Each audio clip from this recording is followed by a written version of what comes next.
నిన్న మొన్న ఒక విషయం ఇటు బీఆర్ఎస్ పార్టీ కాంగ్రెస్ పార్టీ ఒక విషయం మీద మాట్లాడుకుంటున్నాయి.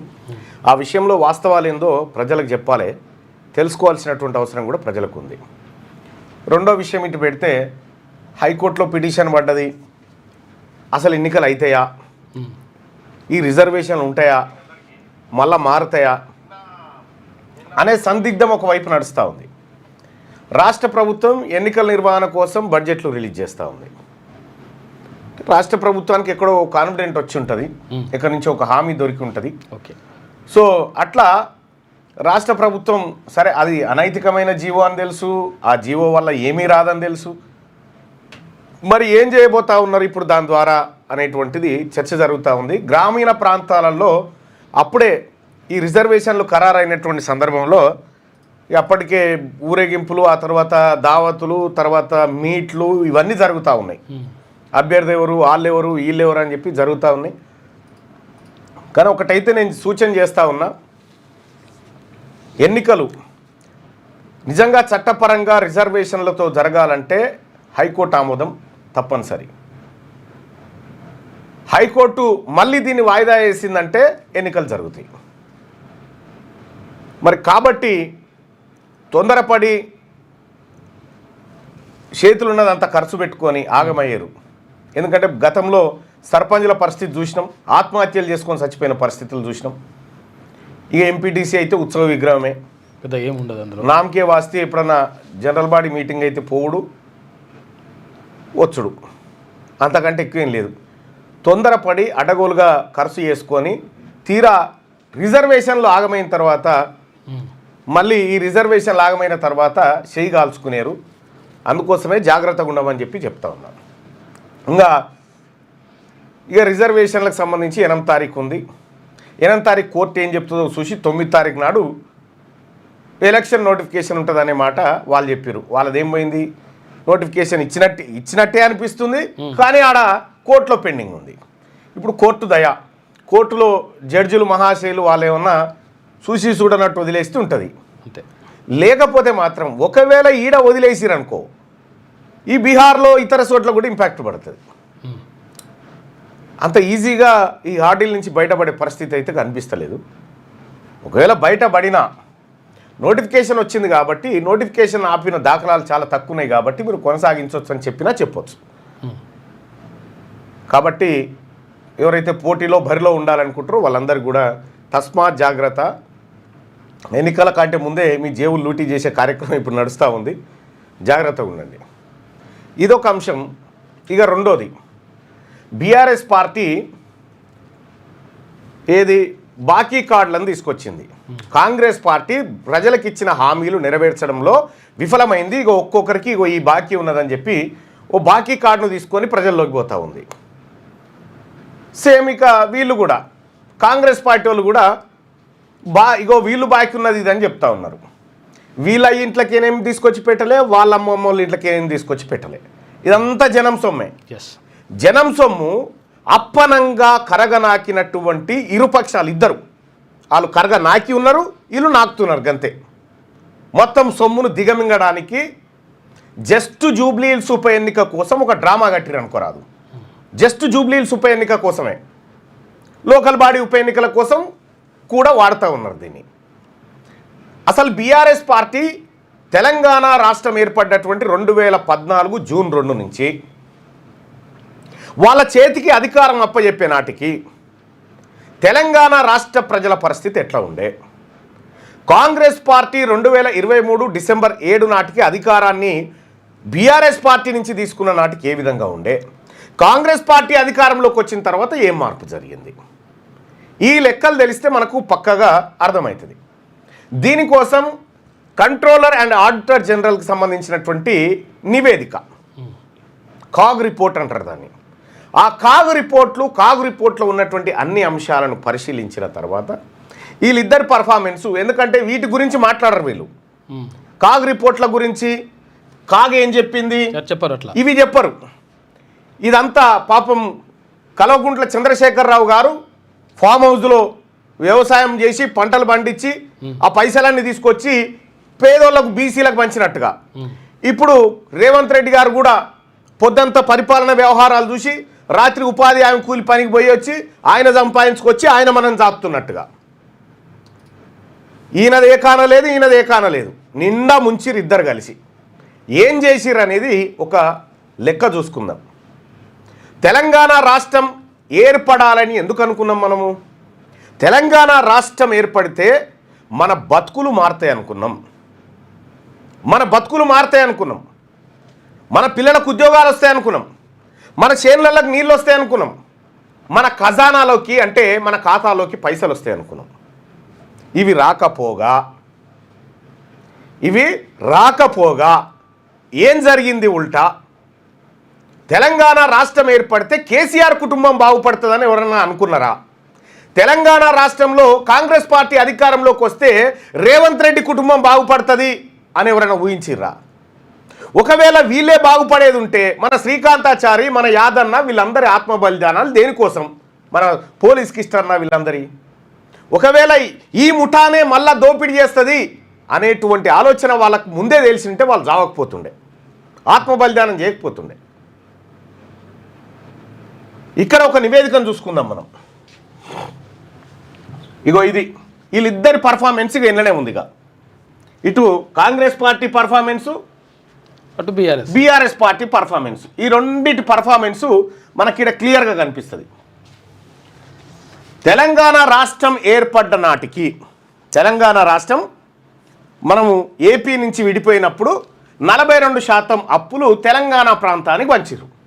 42% అప్పులు పంచితే తెలంగాణ మీద పెట్టినటువంటి అప్పు ఎంత? తెలంగాణ రాష్ట్రం ఏర్పడ్డ నాడు తెలంగాణ మీద ఉన్నటువంటి అప్పు 72,658 కోట్లు. 72,658 కోట్ల అప్పు ఉండే మనకు.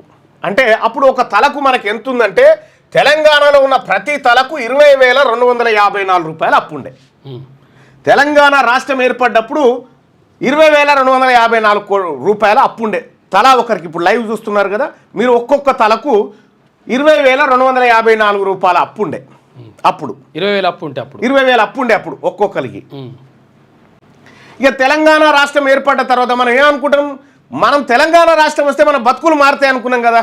ఈ బతుకులు మారకపోగా తెలంగాణ రాష్ట్రం వస్తే ఈ అప్పులు మాఫీ అయ్యి మనమంతా సుఖ సంతోషాలతో ఉంటామేమో అని అనుకున్నాం.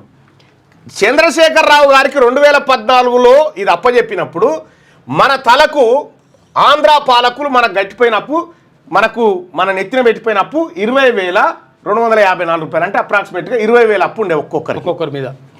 ఇక చంద్రశేఖరరావు ఏలుబడి జరుగుతూ ఉంటే, చంద్రశేఖరరావు గారు కేసీఆర్ ముఖ్యమంత్రిగా ఏలుబడి జరుగుతూ ఉంటే 2015 కల్లా అప్పు తక్కువ కాకపోగా 2015 కల్లా 25,000 అప్పు అయింది ఒక్కొక్కరి నెత్తి మీద. 6 నెలల్లో 25,000 అప్పు అయింది. ఇక 2016కు వచ్చే నాటికి అప్పు ఎంత అయిందంటే ఒక్కొక్క తల మీదకి 32,900, అప్రాక్స్గా 33,000 అప్పు అయింది. 33,000 ఒక్కొక్కరు అప్పు. ఇక ఆ తర్వాత 2017కు వచ్చేసరికి అప్పు 41,972 రూపాయలు అయింది ఒక్కొక్క తల మీద అప్పు. ఇంకా 2018కి వచ్చేసరికి ఒక్కొక్క తల మీద అప్పు ఎంత అయిందంటే 53,512 రూపాయలు అప్పు అయింది మన మీద, ఒక్కొక్కరి మీద. ఇప్పుడు ఈయన మీద, నా మీద, నీ మీద, అందరి మీద. 2019కి వచ్చే నాటికి 59,573 రూపాయలు అప్పు అయింది. ఇంకా కార్పొరేషన్ లోన్లు అవి కాక చెప్తా ఉన్నా. వేరే కార్పొరేషన్ల పేరు మీద కార్పొరేషన్ల పేరు మీద తెచ్చినా 10 లక్షల కోట్ల అప్పు. అది కలిపి ఆర్ట్ ఫీల్ అవుతుంది. అది వేరు. 2019 నాటికి అప్పు వచ్చేసి 60,000 రూపాయలు అయింది. అంటే తెలంగాణ రాష్ట్రం ఏర్పడ్డటువంటి 5 ఏళ్లకే తెలంగాణ ప్రజల మీద 40,000 రూపాయలు అప్పు అయింది. 3 ఇంతలు అయింది. 1956 నుంచి 2014 వరకు మన మీద ఉన్న అప్పు 20,000 అప్పు అయితే 5 ఏళ్లల్లో అప్పును 3 ఇంతలు చేసిండు కేసీఆర్. 60,000 అయింది పేద ప్రజల మీద. ఇది కేసీఆర్ కట్టే అప్పులు కాదు, లేకపోతే రేవంత్ రెడ్డి కట్టేటి కాదు, మనమే కట్టాలి. ఎట్లా కడతామో చెప్తా. 2020 నాటికి మన నెత్తి మీద అప్పు ఎంత అయింది? 66,320 రూపాయలు అప్పు అయింది. 2021 నాటికి ఏమైంది? తక్కువ లేదుగా, పెరుగుడే. 2021 నాటికి 73,000 రూపాయల అప్పు అయింది. 2022 నాటికి ఎంత అయింది అప్పు? 82,000. 82,194 రూపాయలు అప్పు అయింది. 2023 నాటికి ఎంత అయింది? 91,504 రూపాయలు అప్పు అయింది మన నెత్తి మీద, ఒక్కొక్కరి నెత్తి మీద.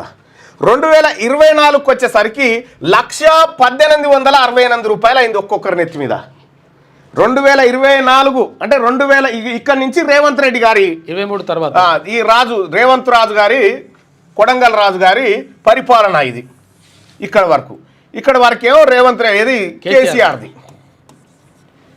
ఈయన మొత్తం అప్పులు చేసిండు, ప్రజలను నిండా మూస్తుండు, కాబట్టి నాకు అధికారం ఈరి నేను తక్కువ చేస్తా అని ఈయన తీసుకున్నాడు. ఈయన తీసుకున్నాక తక్కువగా ఉన్న అప్పు తక్కువ లేదు. 2024లో ఈయన 2023లో ఈయన కప్ప చెప్తే 24 కల్లా 1,1868 రూపాయలు చేసిండు అప్పు. మళ్ళీ 2025 నాటికి వచ్చేసరికి ఈ ఏడాది ఎంత అయింది మన అప్పు అంటే 1,12,908 రూపాయలు. ఈ అప్పు మన మీద పెట్టినటువంటి పప్పు. ఇప్పుడు ఎవడు కట్టాలి? ఇది సొమ్ము ఎవడు కడతాడు? రేవంత్ రెడ్డి గారు కడతాడు అనుకుంటున్నావా? కట్టడు. కేసీఆర్ కడతాడా? కట్టడు. వీళ్ళు ప్రాజెక్టుల పేరు మీద అప్పులు చేసి కమిషన్లు కొట్టి ఆ అప్పును వాళ్ళ దగ్గర ఏమని చెప్పారు? ఇగో మా తెలంగాణ రాష్ట్రంలో 4,21,00,000 మంది ప్రజలు ఉన్నారు, ఇలా జుట్లు తాకట్టు పెడతా ఉన్నాం మేము, మీరు అప్పులు ఇరని అప్పు తెచ్చిరు. మనకు తెలియకుండానే మన జుట్లు తాకట్టు పెట్టిరు. ఇప్పుడు మనం కట్టాలి. ఎట్లా కడతాం మళ్ళీ అంటే, పెట్రోల్ ఎంత వస్తుంది మనకు లీటరు? వాస్తవానికి పెట్రోల్ 50 రూపాయలకు లీటర్ రావాలి మనకు, కానీ దాన్ని 100 రూపాయలు 110 రూపాయలకు అమ్ముతారు కదా. లీటర్ మీద 60 రూపాయలు వసూలు చేస్తారు అన్నట్టు మన దగ్గర. అదే పన్ను అవి తెచ్చి ఇవి కడతారన్నట్టు. ఉప్పు, మిరపకాయ, పప్పు ఏది కొన్నా కూడా పన్నులు పడతా ఉన్నాయి కదా. ఆ పన్నులతోటే ఈ అప్పులు కడతారు. ఆ పన్నులతోటే ఈయన బాకీ ఉన్న కార్డు తీసుకుపోయి ఆయనకి ఇస్తుండు, ఆయన బాకీ ఉన్న కార్డు తీసుకుపోయి ఈయనకి ఇస్తా ఉండు. ఇద్దరిది దొంగ నాటకం. వీళ్ళిద్దరు కలిసి తెలంగాణలో ఆర్థిక వ్యవస్థను చిన్నాభిన్నం చేసిరని కంట్రోలర్ అండ్ ఆడిటర్ జనరల్ నివేదికలు చెప్తా ఉన్నాయి. ఇది నా సొంత కవిత్వం కూడా కాదు, కాగ్ నివేదిక ఆధారంగా చెప్తా ఉన్నాయి ఇవన్నీ. తెలంగాణ రాష్ట్ర ప్రజలారా, మీ పాలకులు మీకు ఏదో మంచి చేస్తున్నట్టు అనిపిస్తుంది, కానీ కిందంతా డొల్లనే ఉంది. ఇగో డొల్ల లెక్కలు ఇవ్వని చెప్పి తీసుకొచ్చి పెట్టింది కాగు.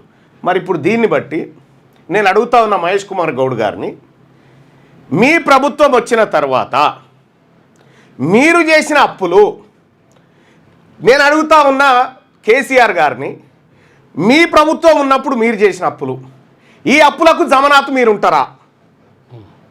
ఈ అప్పులకు జమనాత్ మీరే ఉంటారా? మీ కుటుంబాలు ఉంటాయా? కట్టకపోతే మేమే కడతామని, కట్టకపోతే ప్రజలు తాను వెళ్ళకపోతే మేము కడతామని మీరు జమనాత్ ఉంటారా? ఒకవేళ వెళ్ళకపోతే మా ఆస్తులు అమ్మి కడతామని రాసిస్తారా? మాకేం సంబంధమా అని ఎక్కడో అక్కడ వెళ్ళిపోతాడు. ఒక్క కాళేశ్వరం ప్రాజెక్టే 79% అంచనాలు పెంచిరు, 0 లాభం. అవును, నీళ్లు ఎక్కువ ఏం జరగలేదు, 0 లాభం. అవును, అంటే ఈ 79% నిధులు అప్పనంగా మింగేసిరు అన్నట్టు. అప్పనంగా 79% నిధులు. ఇగో ఇట్లా మొత్తం తెలంగాణ ఆర్థిక వ్యవస్థని చిన్నాభిన్నం చేసినటువంటి కాంగ్రెస్ పార్టీ, ఇటు బీఆర్ఎస్ పార్టీ, ఈ రెండు ఇప్పుడు ఎన్నికల కోసం డ్రామాలు, నాటకాలు ఆడుతూ ఉన్నాయి. ఎవడు కడతాడు ఇందులో? ఈ తెలంగాణ రాష్ట్రంలో 62% బీసీలు ఉంటారు. ఈ 62% ఉన్నటువంటి బీసీల నెత్తి మీద 62%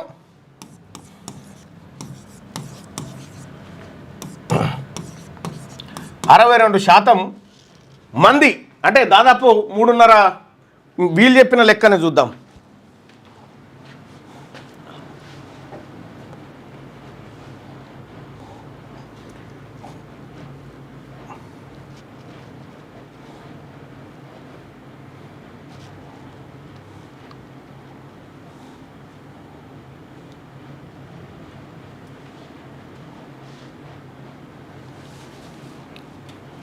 దాదాపు ఇంకో ఎంత అంటే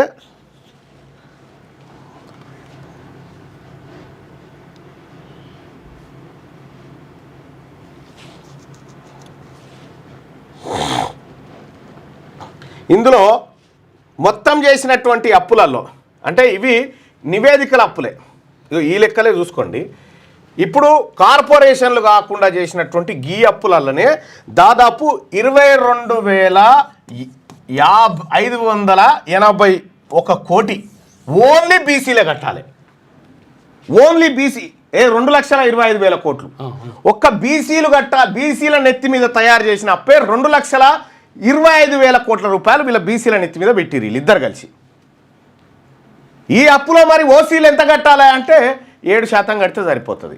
కట్టాల్సిందేమో బీసీలు, దొప్పుక తిన్నదేమో వీళ్ళు. వీళ్ళ ఆస్తులు అమ్మాల్సినటువంటి అవసరం ఉందా లేదా? వీళ్ళ ఆస్తులన్నీ ప్రభుత్వం గుంజుకోవాల్సినటువంటి అవసరం ఉందా లేదా? వీళ్ళ ఆస్తులు అమ్మాలి, వీళ్ళు సంపాదించినటువంటిది అంత గుంజి ఈ అప్పులు కట్టాలి. మనకు తెలంగాణ రాష్ట్రం వస్తే మనకు నీళ్ళు వస్తాయని చెప్పిర్రు. అటు రేవంత్ రెడ్డి గారు కేసీఆర్ ఇద్దరు కలిసి రాయలసీమ రతనాలసీమ ప్రాజెక్టు బనకచెర్లకు దృష్టి పెట్టిరు. పైగా నీళ్లు రాకపోగా నిర్వాసితులు తెలంగాణ రాష్ట్రంలో కాళేశ్వరం పేరు మీద లేకపోతే ఇతర ప్రాజెక్టుల మీద కేసీఆర్ ప్రభుత్వం బీసీల దగ్గర గుంజుకున్న భూములే 1,32,000 ఎకరాల భూములు గుంజుకున్నాడు వాళ్ళ దగ్గర నుంచి. వాళ్ళకు నీళ్లు రాకపోగా ఉన్న భూములు బీకినాయి. అప్పులు ఇవి. ఇక ఉద్యోగాలు ఈడబ్ల్యూఎస్ రిజర్వేషన్ తెచ్చి ఉద్యోగాలు అప్పనంగా పట్టుకొని వెళ్ళిపోయినరు. తెలంగాణ రాష్ట్రం వస్తే ఎవరికి వచ్చింది లాభము? ఎవరికి వచ్చింది ప్రజల కామెంట్ రూపంలో తెలియజేయండి. తెలంగాణ రాష్ట్రం వస్తే ఎవరి బతుకు మారింది అన్నట్టు?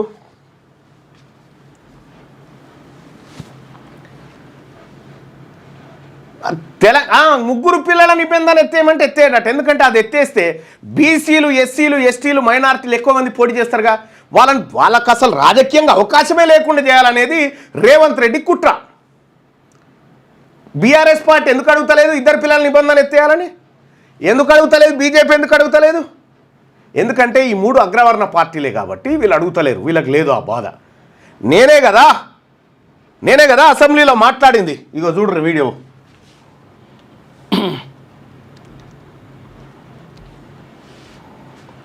ఆ రోజు నేను మాట్లాడితే ముర్రో మొత్తుకున్నా. సభ ఆఖరి రోజు అన్నా సహకరించండి అని చెప్పిన. బీఆర్ఎస్ వాళ్ళని బతిలాడినా, కాంగ్రెస్ వాళ్ళని బతిలాడినా. సభలో అందరితో మాట్లాడి ఇద్దరు పిల్లల నిబంధన ఎత్తేయండి అన్నా, మీకు దండం పెడతా ఉందా, మీకు దండం పెడతా అని చెప్పి నేను ఎంత మొత్తుకున్నా వీళ్ళు సహకరించలే. సీఎం కూడా మాట్లాడండి మళ్ళీ దాని మీద. మల్లన్న ఇది పెట్టిండు, ఈ ప్రతిపాదన పెట్టిండు అని కూడా మాట్లాడండి. ఆయన మాట్లాడిండు. అప్పటి మందం తాత్కాలికంగా అని చెవులు ఊపిండి అవతల పడ్డాడు. దాన్ని తీసుకొచ్చిన కేసీఆరే, అది ఏది చంద్రబాబే దాన్ని ఎత్తేసిండు ఏపీలో. ఈ రకంగా ప్రజల్ని మభ్యపెట్టి మోసం చేస్తున్నటువంటి ఈ పాలకులు ఎవరైతే ఉన్నారో ఈ పాలకులు వీళ్ళు మన మంచిని కోరే పాలకులు కాదు. ఇది మనకు స్పష్టంగా అర్థమవుతా ఉంది. క్లోజ్ అన్నది ఇంకో మైక్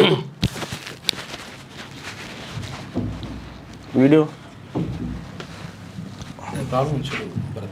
అన్నిట్లే ఉన్నాయా? ఇద్దరు పిల్లల నిబంధన ఏదైతే పెట్టుకున్నామో సార్ కేవలం మన రాష్ట్రం పెండింగ్ లో ఉంది. దయచేసి తమరి ద్వారా ఈ రాష్ట్ర ప్రభుత్వాన్ని రిక్వెస్ట్ ద్వారా కన్సిడర్ చేయాల్సిందిగా కోరుతా ఉన్నాం సార్. వాళ్ళకేం లేదు బీసీల విషయంలో సార్. కొద్దిగా నేను రిక్వెస్ట్ చేస్తా ఉన్నా బీఆర్ఎస్ పార్టీని, అన్న ఇది మనది, మా బీసీలకు సంబంధించినటువంటి అంశం. మీరు దయచేసి ఇద్దరు పిల్లల నిబంధన ఎత్తేయమనండి అన్న. ఇద్దరు పిల్లల నిబంధన ఎత్తేయడానికి మీరు మద్దతు చేయాల్సిందిగా కోరుతాం. ఆ ఇద్దరు పిల్లల నిబంధన ఎత్తేయడానికి ఇప్పుడు రాష్ట్ర ప్రభుత్వం ప్రకటన చేయమని డిమాండ్ చేయండి అన్న. డిమాండ్ చేయండి అన్న. రాష్ట్ర ప్రభుత్వం ఇది ఎత్తేయమని డిమాండ్ చేయండి అన్న. సార్ లోకల్ బాడీ ఎన్నికలు వస్తున్నాయి, ఇద్దరు పిల్లల నిబంధన ఎత్తేయాలి సార్. బీసీలకు, ఎస్సీలకు, ఎస్టీలకు అవకాశాలు పెరుగుతాయి. తమ ద్వారా తెలియజేస్తా ఉన్నాను సార్. Thank you. నేను పిట్టేరిసినట్టు అరుస్తూ ఉంటే అక్కడ బీఆర్ఎస్ పార్టీ సభను గందరగోళపరిచి సభను డిస్టర్బ్ చేసి కనీసం ఇద్దరు పిల్లల నిబంధన ఎత్తేయాలన్న నా డిమాండ్ కూడా వాళ్ళు మద్దతు పలకలేదు. ఇటు కాంగ్రెస్ పార్టీని వాళ్ళని ముఖ్యమంత్రి అదే సభలో హామీ ఇచ్చిండు. ఆ హామీ బయట కూడా మీరు ఒకసారి చూడండి. ఇగో అదే విధంగా తీన్మార్ మల్లన్న గారు ఒక సూచన చేసింది, నాకు కూడా బాగానే అనిపించింది. చర్చ కోసం పెడతారు, ఇంకా నిర్ణయం తీసుకోలేదు. మళ్ళీ నిర్ణయం తీసుకున్నారని పొలిటికల్ కాంట్రవర్సీ చేయకండి. లోకల్ బాడీస్ ఎన్నికలలో ఒక నిబంధన ఉంది ఇద్దరు పిల్లలని. ఇప్పుడు మన జనాభా తగ్గితే వచ్చిన సమస్యలు మనం చూస్తున్నాం. ఒకప్పుడు ఫ్యామిలీ ప్లానింగ్ ఇంప్లిమెంట్ చేయడానికి ఇద్దరు పిల్లల నిబంధన పెట్టి, ఈ ఇద్దరు పిల్లల నిబంధన తొలగిస్తే బాగుంటుందని ఒక చర్చ జరుగుతుంది. సరే, రాజకీయ పార్టీల సూచనల మేరకు దాన్ని ఏం చేయాలనేది చూద్దాం. అయితే ఇంకొక నిబంధన పెడితే బాగుంటుందని ఇక్కడ అదే అన్నా సూచన చేసి, లోకల్ బాడీస్ లో పోటీ చేయాలనుకుంటే వాళ్ళ పిల్లలు ప్రభుత్వ పాఠశాలలో చదువుకోవాలనే కండిషన్ పెడితే, ఆ లోకల్ రిప్రజెంటేటివ్స్ వాళ్ళ పిల్లలు ఎప్పుడైతే ప్రభుత్వ పాఠశాలలో చదువుకుంటారో అప్పుడు ఆటోమేటిక్ గా ఆ స్కూల్ బాగుండాలనే ప్రయత్నం చేస్తారు. వార్డు మెంబర్ అయినా, సర్పంచ్ అయినా, ఎంపీటీస్ అయినా, ఎంపీపీ అయినా, జడ్పీటీస్ అయినా. స్థానిక సంస్థలలో ఎన్నికల్లో పోటీ చెయ్యాలి అంటే వాళ్ళ పిల్లలు ప్రభుత్వ పాఠశాలల్లో చదువుకొని ఉండాలి అని నిబంధన పెడితే బాగుంటుందని మిత్రుడు తీన్మార్ మల్లన్న సూచన చేసిండు. ఇది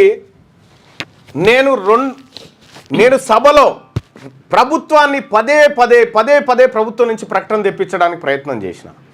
ముఖ్యమంత్రి గారు పరిశీలిస్తామని చెప్పిండు, అటే పోయిండిగా. ఆ తర్వాత సభ మొన్న చివరి రోజు జరుగుతూ ఉంటే వీళ్ళు గందరగోళం సృష్టించి అసలు ఆ అంశాన్ని ప్రభుత్వం మెడకు చుట్టకుండా అడ్డుకున్నది బీఆర్ఎస్ పార్టీ. వీళ్ళకి కావాల్సింది కేవలం వాళ్ళ ప్రయోజనాలు మాత్రమే, ప్రజల ప్రయోజనాలు, మన బతుకులను మార్చడానికి ఏ ఒక్కరికి కూడా చిత్తశుద్ధి ఉన్నట్టుగా కనిపిస్తలేదు. అందుకోసమే ప్రజలారా, అందుకోసమే మన బతుకులు మారాలంటే మన రాజకీయ పార్టీ ఉండాలి. మన బతుకులు మారాలంటే మనకు సపరేట్ రాజకీయ పార్టీ ఉండాలనే తెలంగాణ రాజ్యాధికార పార్టీ అనేది తీసుకురావడం జరిగింది. ఈ తెలంగాణ రాజ్యాధికార పార్టీకి సంబంధించినటువంటి వెబ్సైట్ చాలామంది మిత్రులు ఇది ఏడుంది డైరెక్ట్ ఇదో ఇక్కడ ఈ జైనింగ్ ఆన్లైన్లో చాలామంది మిత్రులు తెలుగులో పెట్టండి అన్న, కొద్దిగా ఇబ్బంది అవుతుంది అని అంటా ఉన్నారు. సో అది తప్పకుండా నడుస్తుంది, దాని మీద కూడా ఆ వర్క్ నడుస్తూ ఉంది.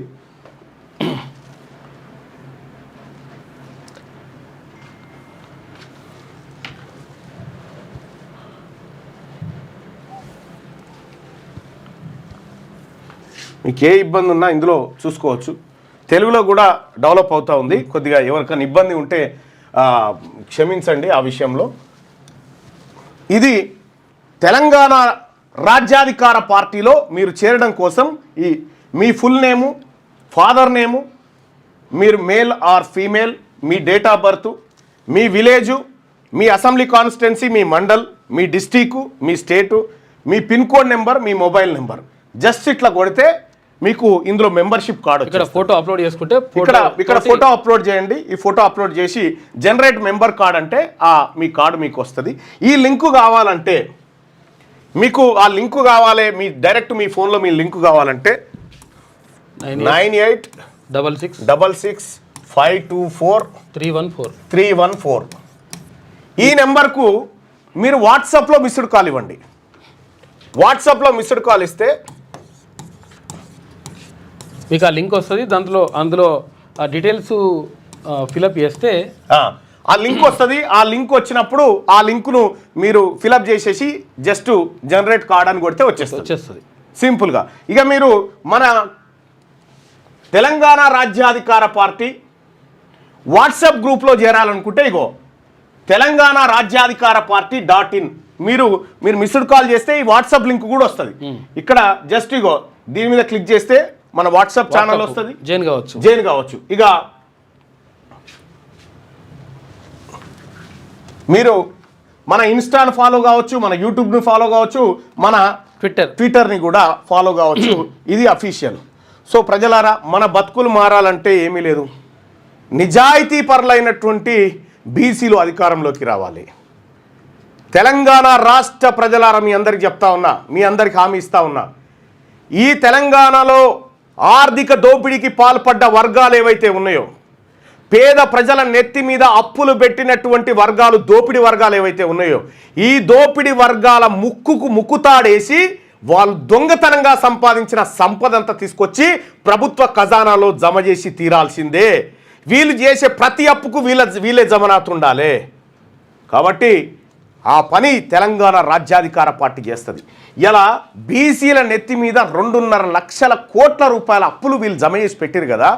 రేపటి బీసీ రాజ్యాధికార పార్టీ అధికారంలోకి వచ్చిన తర్వాత మొదటి బడ్జెట్లోనే 1,00,000 కోట్ల రూపాయలు బీసీల కోసం కేటాయించబోతుంది తెలంగాణ రాజ్యాధికార పార్టీ. ఇది ఆత్మగౌరవం కోసం, మా భూములు, మా బలిదానాలు, మా ఆత్మగౌరవాలు వీటన్నిటిని దెబ్బగొట్టి ఇలా మీరు గద్దెనేయకుండా మళ్ళీ మాకు ఈయన ఇది చేయలేదు, ఆయన అది చేయలేదు, ఇద్దరు దొంగలే కదా. ఇక భారతీయ జనతా పార్టీది అయితే ఆదాయం వ్యయం 2 0, రాజ్యపూజ్యం 0, అవమానం 0. ఇంకా వాళ్ళు లేచే పరిస్థితులు లేరు. ఇప్పుడు తెలంగాణ రాష్ట్రంలో మెజారిటీ ప్రజలకు మంచి జరగాలి, ఇదే తెలంగాణ రాజ్యాధికార పార్టీ ఆకాంక్ష. ఈడబ్ల్యూఎస్ కోటా 10% ఉండడానికి వీల్లేదు. బీసీల రిజర్వేషన్ 42 మీరు బిచ్చం వేస్తే మేము బిచ్చగాల లెక్క తీసుకుంటాం. బరాబర్ 62 తీసుకుంటాం. అది రేపటి తెలంగాణ రాజ్యాధికార పార్టీ ప్రభుత్వంతోనే సాధ్యమవుతుంది. దయచేసి ప్రజలారా మన పార్టీలో మన ఆత్మగౌరవం నిలుపుకునే విధంగా నిలబడండి. ఇలా లోకల్ బాడీ ఎన్నికల్లో మన కొంపలార్చడానికి తిరుగుతూ ఉంటారు. ఎట్టి పరిస్థితిలో బీసీ, ఎస్సీ, ఎస్టీ, మైనారిటీ బిడ్డలారా, మన అమ్మ పాలు దాగినటువంటి బిడ్డలుగా మనమందరం ఎట్టి పరిస్థితిలో మన ఓట్లు మనకే పడాలి. ఊర్ల పండి చెప్తలేరు, ఊర్ల పండి ఇప్పుడు వాళ్ళంతా రెడ్లు ఆడ ఈడ అంతా జమ అయిపోయి మళ్ళీ అది అంటలేరు. వాళ్ళు ఎంత అంటుంటే మన వర్క్ అంత అవుతుంది అన్నట్టు లెక్క. ఇక గుర్తుపెట్టుకోరు, వాళ్ళ కడుపు మంట, వాళ్ళ అజీర్తి, వాళ్ళ గోస, వాళ్ళ ఇన్ని రోజులు ఏదో సంఘం పెట్టుకొని పోక ఏకంగా పార్టీ పెట్టి మా కూసాలని కదిలిస్తూ ఉన్నారా అనేటువంటి బాధ ఉంటుంది వాళ్ళకు. మేము కాదంటలేము, ఆ బాధ సహజం. కానీ 78 సంవత్సరాలు నా ప్రజలు పడ్డ బాధ అది. 78 సంవత్సరాల పాటు తెలంగాణ ప్రాంతంలో నా బీసీలు, నా ఎస్సీ, ఎస్టీ, మైనారిటీలు పడ్డటువంటి బాధ అది. ఇవాళ ఆ బాధ నీ దగ్గరికి వచ్చేసరికి నీ కడుపు నొప్పి, అజీర్తి అవుతా ఉంది కదా. కానీ ఈ రాష్ట్రం మాది, ఈ సంపద మాది, ఈ భూములు మాది. తెలంగాణ రాజ్యాధికార పార్టీ అధికారంలోకి వచ్చిన తర్వాత ప్రతి బీసీ కుటుంబానికి 2 ఎకరాల భూమికి తక్కువ కాకుండా ప్రతి కుటుంబానికి ఉండేలా చూసేదే మా పార్టీ. తెలంగాణలో ఉద్యోగాల సంగతి తేలుస్తాం, తెలంగాణలో మీరు చేసిన అప్పుల సంగతి తేలుస్తాం, తెలంగాణలో మీరు కట్టిన పార్టీల ప్రాజెక్టుల సంగతి తేలుస్తాం, మీ పార్టీలకు మీ ఆస్తులు ఎట్లా పెరిగినాయి, మీ కథ ఏందో మొత్తం తేలుస్తాం రేపు పొద్దుగాల. దమ్ముంటే మహేష్ కుమార్ గౌడ్ గారు, అటు కేటీ రామారావు గారు, హరీష్ రావు గారు, నేను చెప్తా ఉన్నా, జూబ్లీ హిల్స్లో ఉన్నటువంటి 3,90,000 మంది ఓటర్లకు ఒక్కొక్కరి నెత్తి మీద మీరేం తప్పు చేసిరో చూపెట్టరు. వాళ్ళకు చూపెట్టరు ఎంతెంత తప్పు చేసిరో. సచార్ కమిటీ నివేదిక 2005లో మన్మోహన్ సింగ్ గారి ప్రభుత్వం సచార్ అనేటువంటి నాయకుని చేత ఆయనతోటి సచార్ కమిటీ వేసి దేశంలో ముస్లింల ఆర్థిక స్థితిగతుల మీద చర్చించమంటే ఆ నివేదిక ఇచ్చి చాలా రోజులైంది. అందులోని 1-2 అంశాలు తప్ప ఏం అమలు చేయలే. ఈ దేశంలో మైనారిటీలు దళితుల కంటే వెనకబడి ఉన్నారని చెప్పి సచార్ కమిటీ నివేదిక చెప్పింది. ఆ నివేదిక ఆధారంగా ఇప్పటి వరకు మీరు తీసుకున్న చర్యలేంది? ఏం చెప్పినావు? ముఖ్యమంత్రి గారు పనిచేసినటువంటి అప్పట్లో కేసీఆర్ గారు, షాద్ నగర్ మే मैं ऐलान करता हूं अगर टीआरएस पार्टी को जिताए तो 4 महीने की अंदर ही 12% रिजर्वेशन अमल करके बताऊंगा, ये केसीआर का वायदा है, मैं वायदा पे पक्का रहूंगा అని చెప్పినవా లేదా? ఏది? 4 महीने गुजर गया, 40 महीने गुजर गया, 14 साल हो रहे हैं, अभी तक इनका 12% रिजर्वेशन नहीं है। मेरे भाइयों बहनों, मुस्लिम भाइयों बहनों, मेरे माइनॉरिटी भाइयों बहनों, सोचो, ये दोनों हम हमारा मुस्लिम परिवार को, हमारा बीसी परिवार को, हमारा सब परिवार को लूट रहे। इनका कार्रवाई खत्म करना हमारा जिम्मेदारी है। हमारे बच्चे के लिए, हमारा भविष्य के लिए हम काम करना पड़ेगी। जय बीसी, జై తెలంగాణ రాజ్యాధికార పార్టీ. ఇక అలాగే ఇంకొక విషయం మీకు చెప్పాలా, మావోయిస్టు పార్టీలో చేరబోవడానికి సిద్ధమైనటువంటి వ్యక్తి వచ్చిండు, కలెక్టర్కి దరఖాస్తు పెట్టుకుండు. నక్సలైట్లలో చేరదాం అనుకుంటున్నా సార్, దరఖాస్తు తీసుకోరని చెప్పి పోయిండు. అతను ఇప్పుడు మన స్టూడియోలో ఉన్నాడు, ఆయన నక్సలెట్లకు పోయి ఏం చేద్దాం అనుకుంటుండు, ఎందుకు నక్సలెట్లకు పోదాం అనుకుంటుండు అనేది ఇగో ఈయననే. అందరు నక్సలైట్లు బయటకు వస్తుంటే ఆయన నక్సలైట్లకు వేములవాడ మండలం ఇగో మావోయిస్టు పార్టీలో చేరేందుకు కలెక్టర్కు దరఖాస్తు పెట్టుకున్నటువంటి మనిషి. అంటే ప్రజలు తెలంగాణ రాష్ట్రం వచ్చిన తర్వాత ప్రజలకు మంచి జరగాలని కోరుకుంటే తెలంగాణ రాష్ట్రంలో జరిగినటువంటి దోపిడీ, మోసము, కుట్ర అన్ని చూసి నక్సలైట్లకు పోతాను ఇగో దరఖాస్తు పెట్టుకోండు కలెక్టర్ గారికి. ఇగో కలెక్టర్ లెటర్ పెట్టుకోండు. ఇగో ఏమని పై విషయం పురస్కరించుకొని, నా పేరు చల్లా బాలరాజు, కీర్తిశేషులు నర్సయ్య, వయస్సు 42 సంవత్సరాలు. నక్సల్స్లోకి వెళ్లే అవకాశం కల్పించగలరని కోరుతూ ప్రజాకోర్టులు నిర్వహించి సామాన్యులకు, నిరక్షరాస్యులకు న్యాయం జరగని వారికి న్యాయం చేయుట గురించి పోతా అంటుండు నక్సలైట్లలో చేరుతందుకు. ఇక్కడ పై విషయం పురస్కరించుకొని తమరితో మనవి చేయనది ఏమనగా, నేను నా సమస్యలపై లేక ప్రజా సమస్యలపై సంబంధిత అధికారులకు వివిధ సందర్భాల్లో దరఖాస్తులు ఇచ్చాను. కానీ చట్టంలోని నిబంధనల ప్రకారం నేను ఇచ్చిన దరఖాస్తులు నెలలు, సంవత్సరాలుగా పెండింగ్లో ఉంచినారు. నేను ఇచ్చిన దరఖాస్తులకు జవాబు రాలేదు. పరిష్కారం చేయక కాలయాపన చేస్తున్నారు. మధ్యమానేరు ప్రాజెక్టులో ప్రస్తుత రాజన్న సిరిసిల్ల జిల్లాలో నా యొక్క గ్రామం చీర్లవంచ, మండలం సిరిసిల్ల, నేను నిర్వాసిత ప్యాకేజీ కొరకు అనేక ఇబ్బందులు ఎదుర్కొన్నాను. సంబంధిత అధికారులకు నా యొక్క సమస్యలపై అనేక సార్లు దరఖాస్తులు చేసుకున్నాను. కానీ సంవత్సరం తరబడి ఆఫీసుల చుట్టూ తిప్పుకొని రావాల్సిన నష్టపరిహారాలు అరకొరగా ఇచ్చారు. నాకు కేటాయించిన ప్లాటును తిరిగి మళ్ళీ తీసుకున్నారు. మళ్ళీ కేటాయించే సందర్భంలో బండరాలు కలిగిన ప్లాట్ను, నివాసయోగ్యం లేని ప్లాట్ను కేటాయించారు. చీర్లవంచకు చెందిన కొందరిని కుటుంబ గణంలో అధికారులు మిస్ చేశారు. వీరిని మిస్సింగ్ ఏజెంట్ వారిగా పరిగణించారు. ఇది అధికారుల తప్పిదమే. కానీ వారిపై వేసుకోకుండా మేము సర్వేకి వచ్చినప్పుడు ఇళ్ల దగ్గర లేరు అని నెపం మోపారు. కానీ మీరు అనర్హులు అని మీకు ఎలాంటి ఇళ్ల స్థలాలు, కుటుంబ ప్యాకేజీలు ఇవ్వబడవని చెప్తున్నారు. ఇగో ఇన్ని అధికారుల చుట్టూ తిరిగి ఇగో ఈ దరఖాస్తులన్నీ పెట్టి ఆఖరికి ఇక నేను నక్సలైట్లలో చేరుతానయ్యా, నాకు అవకాశం ఇవ్వమని చెప్పి బాలరాజు అడుగుతా ఉన్నాడు. ఇప్పుడు బాలరాజు నక్సలైట్లలో చేరన్నా ఏం చేరన్నా ప్రజలారా మీరు ఏమనుకుంటారు? ఇట్లా పెట్టుకున్న చాలా తక్కువ ఉండొచ్చు నాకు తెలిసి. ఇట్లా లెటర్లు పెట్టుకున్నాను, ఇలా ఫోటోలు దిగినాయి అన్న, ఇంటి ముంగట నిలబడి. అప్పుడు గజెట్లు వాళ్ళే తీసారు, అధికారులు తీసారు. మేము ఈ కేసీఆర్ కట్టినటువంటి దొంగ కాళేశ్వరం ప్రాజెక్ట్ ఉంది కదా, అందులో పోయిన ఊర్లు. చల్లా బాలరాజు హైకోర్టు, మీరు బీసీ అన్న, ఎస్సీ అన్న, షెడ్యూల్ క్యాస్ట్. హైకోర్టు ఆర్డర్ కూడా వచ్చింది. హైకోర్టు వీళ్ళకి కాంపెన్సేషన్ ఇవ్వాలి, వీళ్ళకి ఇవ్వాల్సిన ప్యాకేజీలు అన్ని ఇవ్వాలని హైకోర్టు ఆర్డర్ ఇస్తే ఇది ఆయన అంటాడు. హైకోర్టు ఆర్డర్ చేయలేదు అని చెప్పి పక్కకు మన ఆర్డీఓ గారు, సిరిసిల్ల ఆర్డీఓ గారు, వేములవాడ ఆర్డీఓ గారు ఏమంటారంటే, ఇది మీరు ఈ ఆర్డర్ మాకు అవసరం లేదు, మేము ఇవ్వము, మీరు ఇళ్ళ దగ్గర లేరంటే ఈ ఫోటోలు అన్న, ఇళ్ళ దగ్గర నిలబడి దిగిన ఫోటోలు, ఇళ్ళ దగ్గర నిలబడి పలకలు పట్టుకొని దొంగలు లెక్క దించారు అప్పుడు మమ్మల్ని. మాకు తెలియదు అప్పుడు 2007 ఆ సంవత్సరంలో. ఇక మా మామయ్య చనిపోయాడు సార్, బెంగటిలి ఇనుకొండ నరహరి అని. ఈయనకు బిడ్డలు ఒకటే కొడుకు, 4 బిడ్డలు. మొత్తం బెంగటిలి ఇంటికి పోయినప్పుడల్లా బాధపడి, అల్లుడు పైసలు ఎప్పుడు వస్తాయని ఇట్లా పట్టుకొని ఇట్లా వణుక్కుంటూ మాట్లాడుతున్నారు. ఇగో ఇది మన కాంగ్రెస్ వాళ్ళు, బీఆర్ఎస్ వాళ్ళు చేసిన ఉద్దార్కం. బాలరాజు నక్సలైట్లకు పోతా అంటుండు. అన్నయ్య శ్రీనన్నని కలిస్తే శ్రీనివాస్ గారిని కలిస్తే ఏమంటాడంటే, అన్న ఆదివారం రా అంటాడు. ఆదివారం పోతే ఉండడు. ఓ 2 సార్లు పోయి మరి వచ్చినాం, ఫైళ్ళు ఇచ్చినాం, మొత్తం ఫైళ్ళు చదివిండు, మీకు చేస్తా అంటాడు, చేయడు. నేను ఖచ్చితంగా పోతాను, అమ్మతోటి నిజంగానే పోతాను, నక్సలైట్ల కన్నా పోతా, ఇద్దరిని ఆర్డీఓని ఎంఆర్ఓని కిడ్నాప్ చేస్తా, వాళ్ళని ప్రజాకోట్లని నిలదీస్తా. నిజం చెప్తున్నా. అనొద్దంటే ఏం చేయాలి మరి? ఇప్పుడు చెప్పు. ఇప్పుడు చట్టాన్ని ఇప్పటిదాకా గౌరవించుకుంటా వచ్చిన నేను. ఎలిజిబిలిటీ లిస్టులో వీళ్ళ పేర్లు వచ్చినాయి. ఇప్పుడు అన్న అనొద్దంటే ఏం చేద్దామన్నా చెప్పు, ఎక్కడికని పోవాలి? ఇగో ఇనుకొండ నరహరి అన్న, ఇగో ఇనుకొండ నరహరి. ఇప్పుడు మా మామయ్య చనిపోయింది అన్న కదా, ఈయనకేమో ఎలిజిబుల్ అని రాశారు వాళ్ళే. ఈ పేపర్లు నేను తీసుకుపోయి చూపిస్తామంటారు. ఇంత వాల్యుబుల్ పేపర్ నీ చేతికి ఎందుకు వచ్చింది అంటాడు ఆయన. ఇదట మన చేతికి వస్తేనట మన మీద కేసు పెట్టేవాడు ఈయనకి ఇచ్చిండు.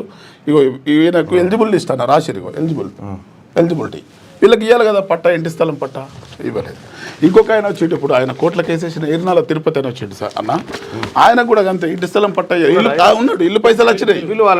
ఈర్నాల తిరుపతి, తూర్పాటి లక్ష్మణ్, ఇద్దరు వీళ్ళు అందరినీ రామానిగా.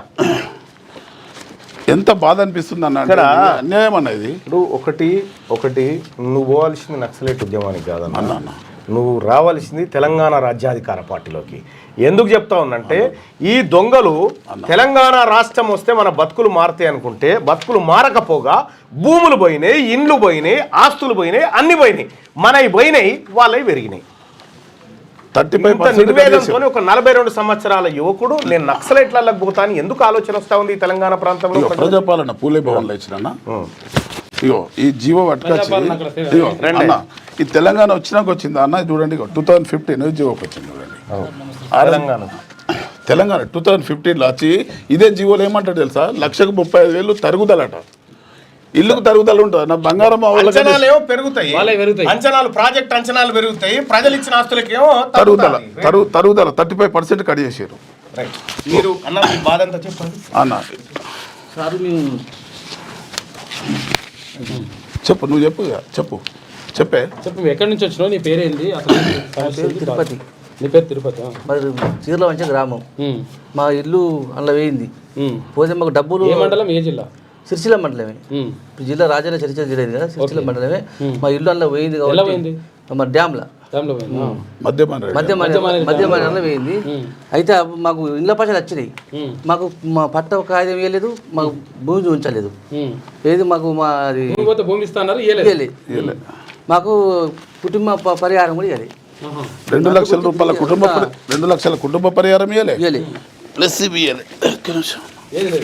ఏది లేదు. ఏ సార్ తిరిగి రేపు మాపు కోర్టుకు పోతే కోర్టు కూడా మాకు కోర్టు ఆర్డర్ మీకు ఇచ్చిన కోర్టు ఆర్డర్ హైకోర్టు ఆర్డర్ ఇచ్చింది. ఆర్డర్ చెల్లదట.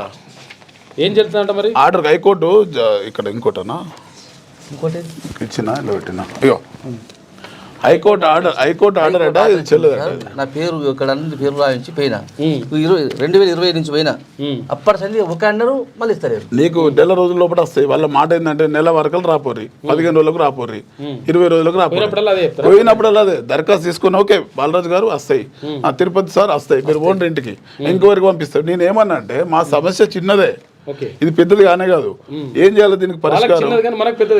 ఏం చేయాలి తెలుసా ఈ పరిష్కారం అన్న? 10వ తరగతి పిల్లలని అడిగితే చెప్తారు మా సమస్యకు పరిష్కారం. ఎట్లనో నేను చెప్తా ఒక నిమిషంలో. ఈ ఊరోడు కాదు నువ్వు అక్కడ లేవని అన్నావు కదా, గ్రామ సభ పెట్టు. అంతే, గ్రామ సభ పెట్టి గ్రామంలో ఉన్న సర్పంచ్ కానీ వార్డు మెంబర్లని కానీ కుల సంఘ పెద్ద మనుషులు పిలిచి ఈ తిరుపతి అనేట ఆయన ఈ ఊరైనా కాదా అని అడిగి నువ్వు నిర్ధారిస్తా అయిపోతుంది. ఏదో విషయం ఒక్క రోజులో కాదు, ఒక గంటల పని అయిపోతుంది. ఇలాంటి దాన్ని ఇప్పుడు గిన్నేళ్ల నుంచి నానుస్తున్నారు. వాళ్ళని ఏం చేయాలి చెప్పండి? ఇక బాధ అనిపిస్తుంది అన్న. ఖచ్చితంగా పోతాయి, తప్పదుగా. నాకు న్యాయం జరగకపోతే ఇప్పుడు ఖచ్చితంగా పోతా. మీ దగ్గర కిడ్నాప్ చేస్తా వాళ్ళని.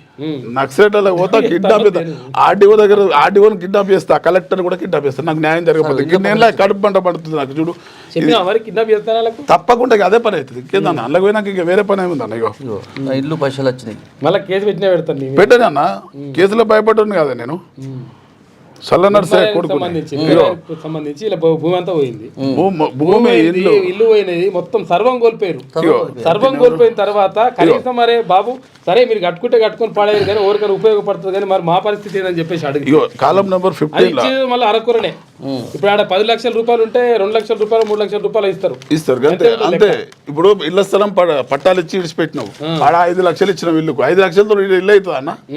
మళ్ళీ మేము ఉల్టా మీదకి 5 లక్షలు అప్పు చేసి ఇల్లు కట్టుకున్నాం. అందరి పరిస్థితి అదే. ఇగో అన్న ఇది చూడు 15 నెంబర్ చూడండి, 35% కట్ చేసేటు 35% ఇల్లు తరుగుదలట. అది ఏం తరుగో మాకు అర్థమైతే లేదు. ఇప్పుడు ప్రాజెక్టుల రేట్లు ఏమో పెరుగుతుంటాయి, మనం ఎందుకు తరుగుతుంటాయి అదే అంటుంటాం. మరి జివో 14 నెంబర్ జివో వచ్చింది. 14 నెంబర్ జివో ఎప్పుడు వచ్చిందో తెలంగాణ వచ్చినాక వచ్చింది చూడండి. అవునుగా ఈ నెంబర్ ప్రకారంగానే 3/3/2015 తెలంగాణ రాష్ట్రం ఏర్పడ్డాక కేసీఆర్ సార్ ముఖ్యమంత్రి అయినాకనే ఈ జివో వచ్చింది. మరి ఆ జివో అంతకుముందు ఏమన్నాడు? మన భూముల రేట్లు మన ఇండ్ల రేట్లు ఏమో తక్కువ అవుతున్నాయి, వాళ్ళ రేట్లు పెరుగుతుంది. అంతకుముందు ఏమన్నాడు అన్న? అంతకుముందు మన కుదురుపక్కన టెంట్ వేసుకొని ఈ కాంగ్రెస్ ప్రభుత్వం మనకు అన్యాయం చేస్తున్నది, మనం ప్రభుత్వం తెచ్చుకొచ్చుకున్నాక మీకు అన్ని రకాల వసతులు కల్పిస్తా, రూపాయి తలుగు లేకుండా మీకు పైసలు ఇప్పిస్తా, మీకు ఇంకా చాలా నష్టపరిహారాలు పెంచుతా అని చెప్పిండు కేసీఆర్ సార్. అందరం నమ్మినాం, ఆయన చెప్పినట్టు విన్నాం, సోవులు ఊపిన వినోద్దులు. కానీ ఇప్పుడు మధ్యలో కూడా మేము కేటీఆర్ సార్ని కూడా కలిసినాం. ఆయన కూడా ఏమంటాడు తెలుసా, ఎమ్మెల్యే ఆయననేమో. ఆయననే ఇప్పుడు ఆది శ్రీనివాస్ సార్ అండి. ఇప్పుడు ప్రజెక్ట్ మాది మండలి మారింది మళ్ళీ. ఓకే ఓకే, ఈ మండలి అక్కడ పోయినా అటు పోయినాక మేము ఇటు వేములవాడ పోయిందా? వేములవాడ అర్బన్ పోయింది మాది. అర్బన్ పోయిందా? మాకు గోస చెప్తా, ఫస్ట్ సిరిసిల్ల మండలం, తర్వాత జిల్లాలో ఏర్పడ్డాక తంగలపల్లి మండలం, తర్వాత ఇప్పుడు నియోజకవర్గాలు సెట్ చేసినాక వేములవాడ మండలం. లాస్ట్ కోసం ఊరేళ్ళు ఎప్పుడు పోయింది? మొత్తం పోయింది కథం. ఊరు పోయింది, అన్ని పోయినాయి అన్న. ఒక్కొక్క ఇంటికి వస్తే కదిలిస్తే కన్నీళ్ళే ఉన్నాయి మాకు. మాకు సుఖం లేదన్న, పరిస్థితి ఘోరంగా ఉన్నది. ఇక ఆ బాధ చూడలేక ఈ 35% కట్ చేసుడేంది. రెండవది ఈ అర్హులైన వీళ్లకు ఇంటి స్థలం పట్టాలి, ఇవ్వకపోతే దానికి ఒక ఫోటోలు చూడండి, వీళ్ళ ఇంటి ముంగట దిగిన ఫోటోలు. ఇది అని అబద్ధం ఉంటుందా? ఇదంతా అన్యాయం అన్నా. ఏం చేస్తాడు? అవి ఇంకా వీళ్ళే కూడా ఉన్నాయి అన్న, వీళ్ళే చూపిస్తా. చిన్న పిల్లలు పట్టుకొని వాళ్ళు ఇంత కైకిలొక్కులు చేసుకొని బతికేటోళ్ళన్నా ఈ పైసలు వస్తే ఇంత 10 రూపాయలు వస్తే దేనికన్నా ఖర్చులకు, ఆడపిల్లల పెళ్లిలకు దేనికి ఉపయోగపడతాయని మేము. ఎప్పుడైనా కానీ ప్రభుత్వ అధికారులు కానీ లేకపోతే ప్రభుత్వంలో ఉన్నటువంటి ఎవరైతే ఎమ్మెల్యేలు కానీ లేకపోతే ప్రజాప్రతినిధులు కానీ నిజంగా ఒకవేళ ఎవరైతే బాధితులు ఉంటారో వాళ్ళకి అన్యాయానికి గురవుతారో వాళ్ళకి న్యాయం చేయకపోతే ఇటువంటి ఆలోచనలు వస్తాయి. అటువంటి ఆలోచన రాకుండా చూసుకోవాల్సినటువంటి బాధ్యత మీ పైన ఉంటుంది. ఇప్పుడు నేను లేకపోతే మీ పని చేస్తారు. ఇప్పుడు ఒకవేళ ఆయన పోయి ఏమైనా అయింది అనుకో, పరిస్థితి ఏంది? ఖచ్చితంగా ఇంటికాడ చెప్పిన అందరికి చెప్పిన ఇన్సూరెన్స్ కట్టిన, ₹1,00,00,000 ఇన్సూరెన్స్ కట్టిన. ఏం చెప్తాం మరి? ఇప్పుడు కాదు సార్, ఇప్పుడు దండం పెట్టానా, కాళ్ళు మొక్కితే బతిలాడితే సార్ అంటే ఇక అత్తది పోయి ఈ సార్ అయితే నీకు ఇస్తుంది నా 35 నాకే వాళ్ళ ఏమంటలేను, ఇంకా వాళ్ళ ఇంట్లోకి అస్సలు ఏమంటలేను. ఇంకా గట్లాడితే ఇంకేం చేసారు వాళ్ళు నన్ను. ఇంకొకటి, ముంపు ప్రాంతంలో ఒక మాటన అత్యంత నిరుపేదలకు ఇచ్చినట్టుగా మాకు 5 లక్షలు ఇస్తే చెల్తుందా? మేము అక్కడ ల్యాండ్ తీసుకొని ల్యాండ్కి బదులు ల్యాండ్ ఇచ్చిన మేము త్యాగం చేసిన వాళ్ళం. మాకు 5 లక్షలు ఇచ్చుడు కరెక్ట్ కాదు. ఇక్కడ నుంచి ఇప్పుడు బండలు ఉన్నాయి నా భూమిలో, భూమి తీసుకొని మంచి భూమి తీసుకొని నువ్వు ఒకటి ఇచ్చినావు, సరే అగ్రి అయినావు, ప్రజలకు అందరికి మేలైతుంది, ఒక ప్రాజెక్ట్ అయితే అనుకున్నప్పుడు అందరు అత్యంత నిరుపేదల జాబితాలో మమ్మల్ని వేసి ఇందిరమ్మ స్కీమ్ కింద 5 లక్షలు ఇచ్చుడు ఎంతవరకు కరెక్ట్? మేము అత్యంత నిరుపేదలం కాదు కదా, మేము త్యాగం చేసి వచ్చినాం కదా, మా భూములు ఇచ్చి వచ్చినాం కదా, మాకు 5 లక్షలు ఎక్కడ సరిపోతుంది? మాకు 25 లక్షల రూపాయలు ఇవ్వాలి. ఇది మా ఫస్ట్ డిమాండ్. మా ఇండ్లు కట్టుకున్న వాళ్ళకి అప్పుల పాలైపోయారు అన్న, నిజంగా అమ్మతోడు అప్పుల పాలైపోయారు. వాళ్ళు 6-7 లక్షలు ఇచ్చారు అక్కడ ఇల్లుకు, ఇంత ఇల్లుకు 6-7 లక్షలు తీసుకొని ఓపెన్ ప్లాట్ ఇచ్చారు. ఓపెన్ ప్లాట్ లో 6-7 లక్షలు కాలే, 10-12 లక్షలకి అయింది ఇల్లు. బాగిలు తెచ్చి బాగిలు అట్టలేక చచ్చిపోయిన వాళ్ళు ఉన్నారు కొంతమంది. ఇజ్జత్గా సవాల్. ఇల్లు లేకపోతే ఎట్లా గుడిసేసుకుంటావు? మనల్ని ఆత్మగౌరవంగా మనకి చిన్నదో పెద్దదో పెంకుటిల్లు ఉండే, దాన్ని నువ్వు గుంజుకున్నాక ఓపెన్ ప్లాట్ ఇచ్చినావు, మళ్ళీ ఇక్కడ ఇల్లు కట్టియాలి. ఆ 5 లక్షలు తీసుకొచ్చుకుంటే అందరం కూడా నాకు ఇజ్జత్ పోతుంది, ఒక్కొక్కటి పెద్ద ఇల్లు కట్టుకోవట అని చెప్పి వాడి ఒక ఆత్మగౌరవం కోసం కూడా 10-20 లక్షలు బాకీలు చేసి అవి దేరపలేక చచ్చిపోయారు మందు తాగి. పొరాళ్ళు కంకులు అమ్ముకుంటారు, 5-6 ఎకరాల భూస్వాములు రోడ్ల మీద పూలు అమ్ముకుంటున్నారన్న. వాళ్ళు 10 మందికి ఉపాధి చూపించే స్టేజ్ నుంచి ఇవాళ వాళ్ళు పరిస్థితి నుంచి ఎంత అన్యాయం చెప్పండి. చెప్పండి దీన్ని ఈ జీవో ఎందుకు తీసుకొచ్చినావు? నేను ప్రశ్నిస్తున్నా. ఈ జీవో రద్దు చేస్తే ఇవాళ అధికారులు బాగా తిప్పుకుంటారు, ఇట్లా తిప్పుకుంటే వాళ్ళు లేకపోతే కలుస్తలేడు సార్ ఇప్పుడు బాగా బిజీ ఉన్నాడు మొత్తం. అదే మొత్తం సార్ కాదు, వాళ్ళని ఏం చేయాలో అర్థం అవుతలేదు నాకు. పోతే నేను పోతే నివాళులు అర్పిస్తారు వాళ్ళు చచ్చిపోయినాక. చల్లబాల చచ్చిపోతే నివాళులు అర్పిస్తారు. 6-16 ఇంటి నెంబర్ అన్న నాకు, 15 నెంబర్ కాలం. ఇగో ఇది 35%. వీళ్ళు ఎంత కట్ చేశారు? పోయింది, కట్ చేసుకురు పైసలు. కట్ చేసి నాకు పైసలు ఇచ్చారు. ఎంత ఇచ్చారు?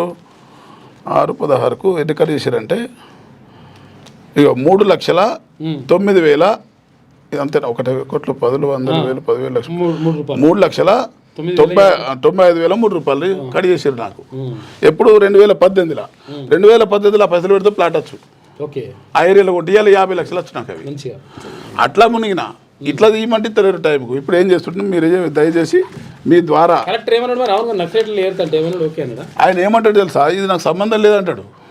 ఎస్పీ గారు నాకు సంబంధం లేదు, R&R ఇష్యూ ఇది, నువ్వు నక్సలైట్లలో కలుతా నన్ను బెదిరిస్తున్నావు అంటే బెదిరించలేదు సార్, ఖచ్చితంగా ఓడవుతుంది. వాళ్ళని నీకు చెప్పేపోతున్నాయి కదా, చెప్పకైతే నేను పోతలేను.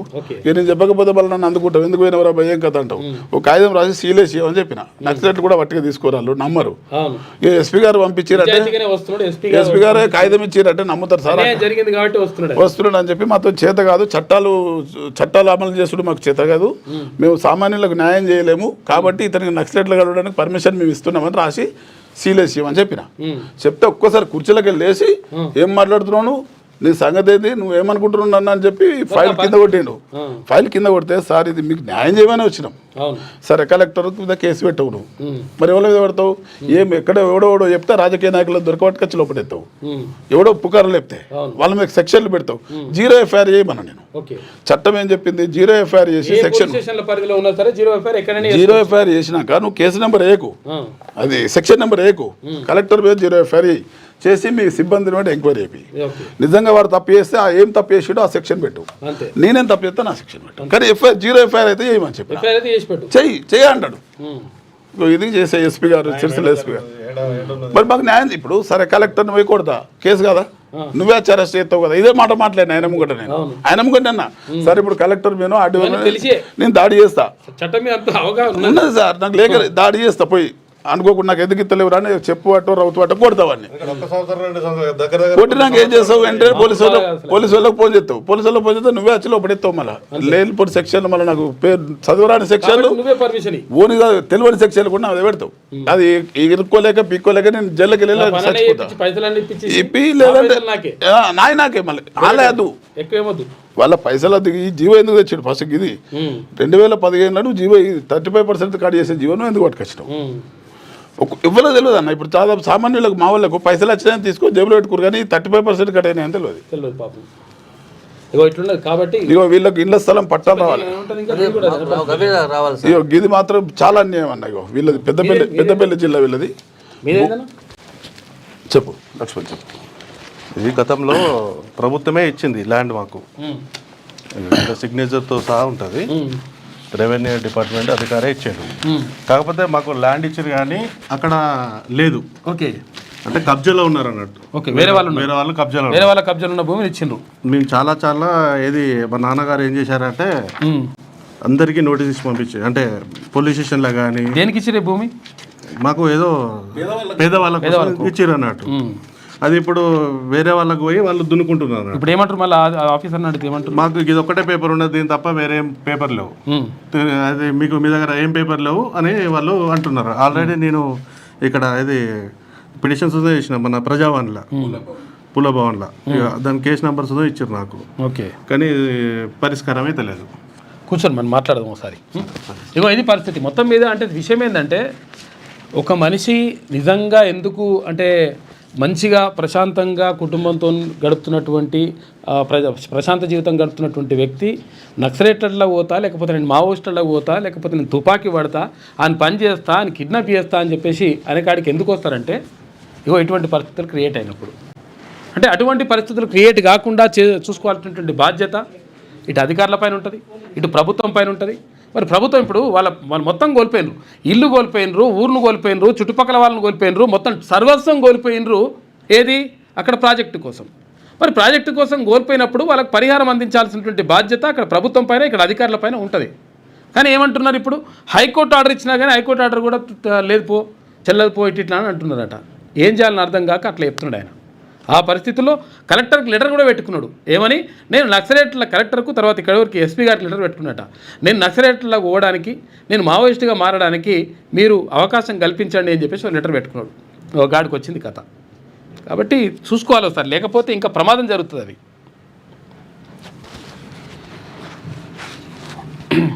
ఇక వార్తల్లోకి వెళ్తే చాలా టైం అయినట్టుంది. విరాళం ఇద్దాం తర్వాత మేద్దాం, ఇవి ఎటువంటి పరిస్థితులు ఎటువంటి ఉన్నాయన్నమాట. కొంతమంది ఆఫీసర్లు ఈ కథలా ఉంటారు.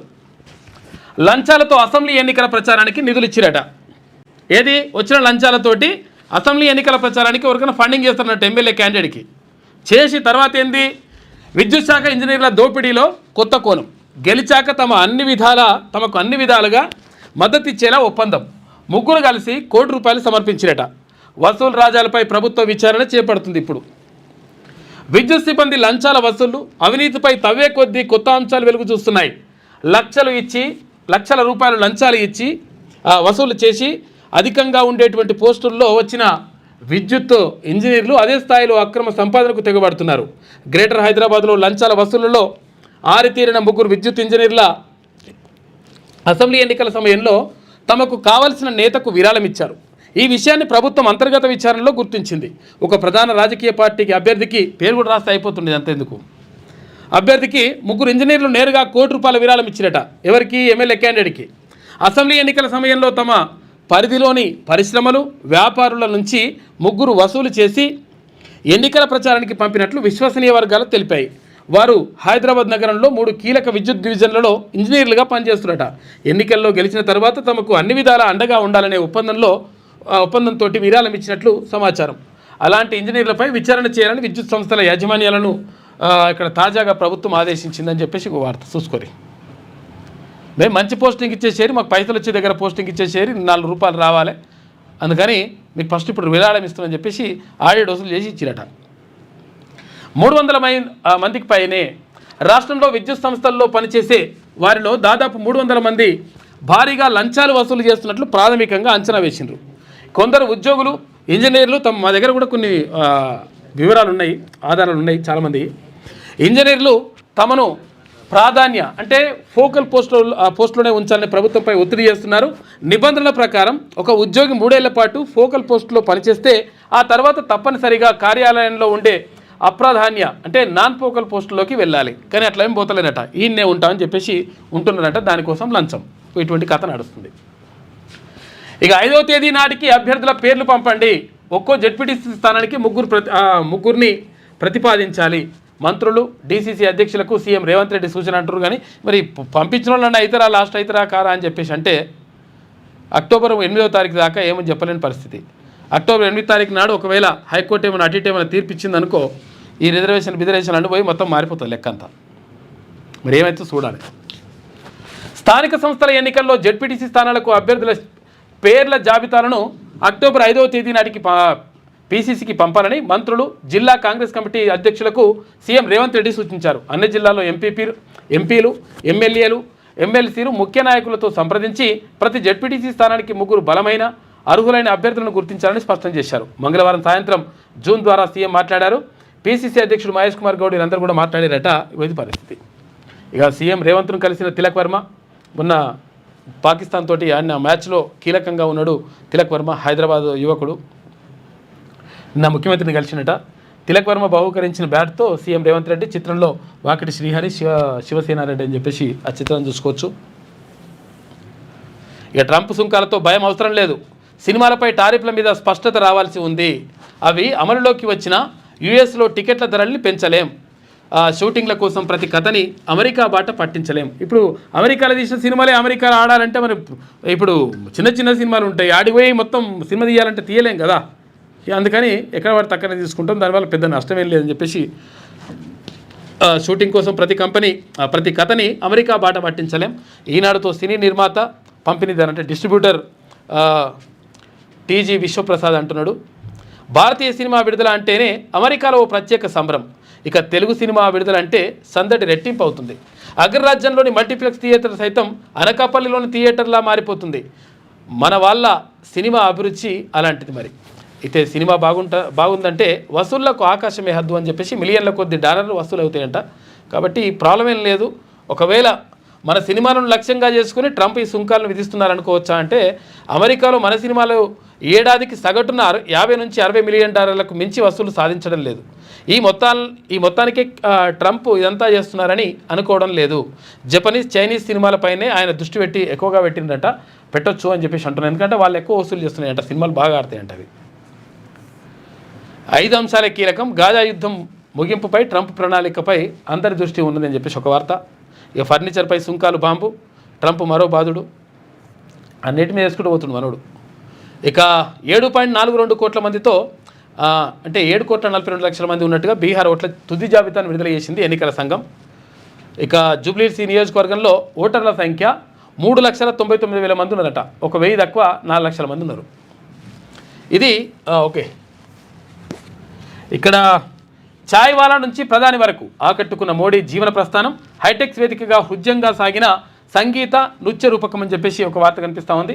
మోదీ ప్రస్థానంపై అంటే జీవితం ఆయన చిన్నప్పటి నుంచి ఇప్పటి వరకు ఎట్లా ఎదిగిండు ఏం కథ అనే దానిపైన ఒక నృత్యపు రూపకం వేసిరట. ప్రధాని ప్రస్థానంపై గీతాలు ఆలపిస్తున్న కళాకారులు అని చెప్పేసి ఇక్కడ చిత్రాన్ని చూసుకోవచ్చు. ఇది ఈనాడులో ఉన్నటువంటి ప్రధాన కథనాలు. అయితే ఒకసారి వెలుగు దినపత్రిక చూద్దాం. ఎందుకంటే బతుకమ్మ సంబరాలు నిన్న కూడా జరిగినాయి. అంటే మంగళవారం అని చెప్పేసి యాక్చువల్గా నిన్ననే ఉండాలంట, మంగళవారం అని చెప్పేసి కొంతమంది సోమవారం చేసుకున్నారు. నిన్ననేమో పబ్లిక్ హాలిడే ఇచ్చింది ప్రభుత్వం. అయితే ఈ నేపథ్యంలో కొన్ని చోట్ల నిన్న కూడా సద్దుల బతుకమ్మ సంబరాలు జరిగినాయి. అంబరాన్నంటిన పూల సంబరం, ట్యాంక్ బండిపై ఘనంగా సద్దుల బతుకమ్మ, 700 మంది మహిళల ర్యాలీ, డప్పు, డోలు, కొమ్ము, కోయ కళాకారులు నిన్న ప్రదర్శించారు. మంచిగా భారీగా పాల్గొన్నారు అక్కడ పబ్లిక్ కానీ, తర్వాత అక్కడ కళాకారులు కానీ.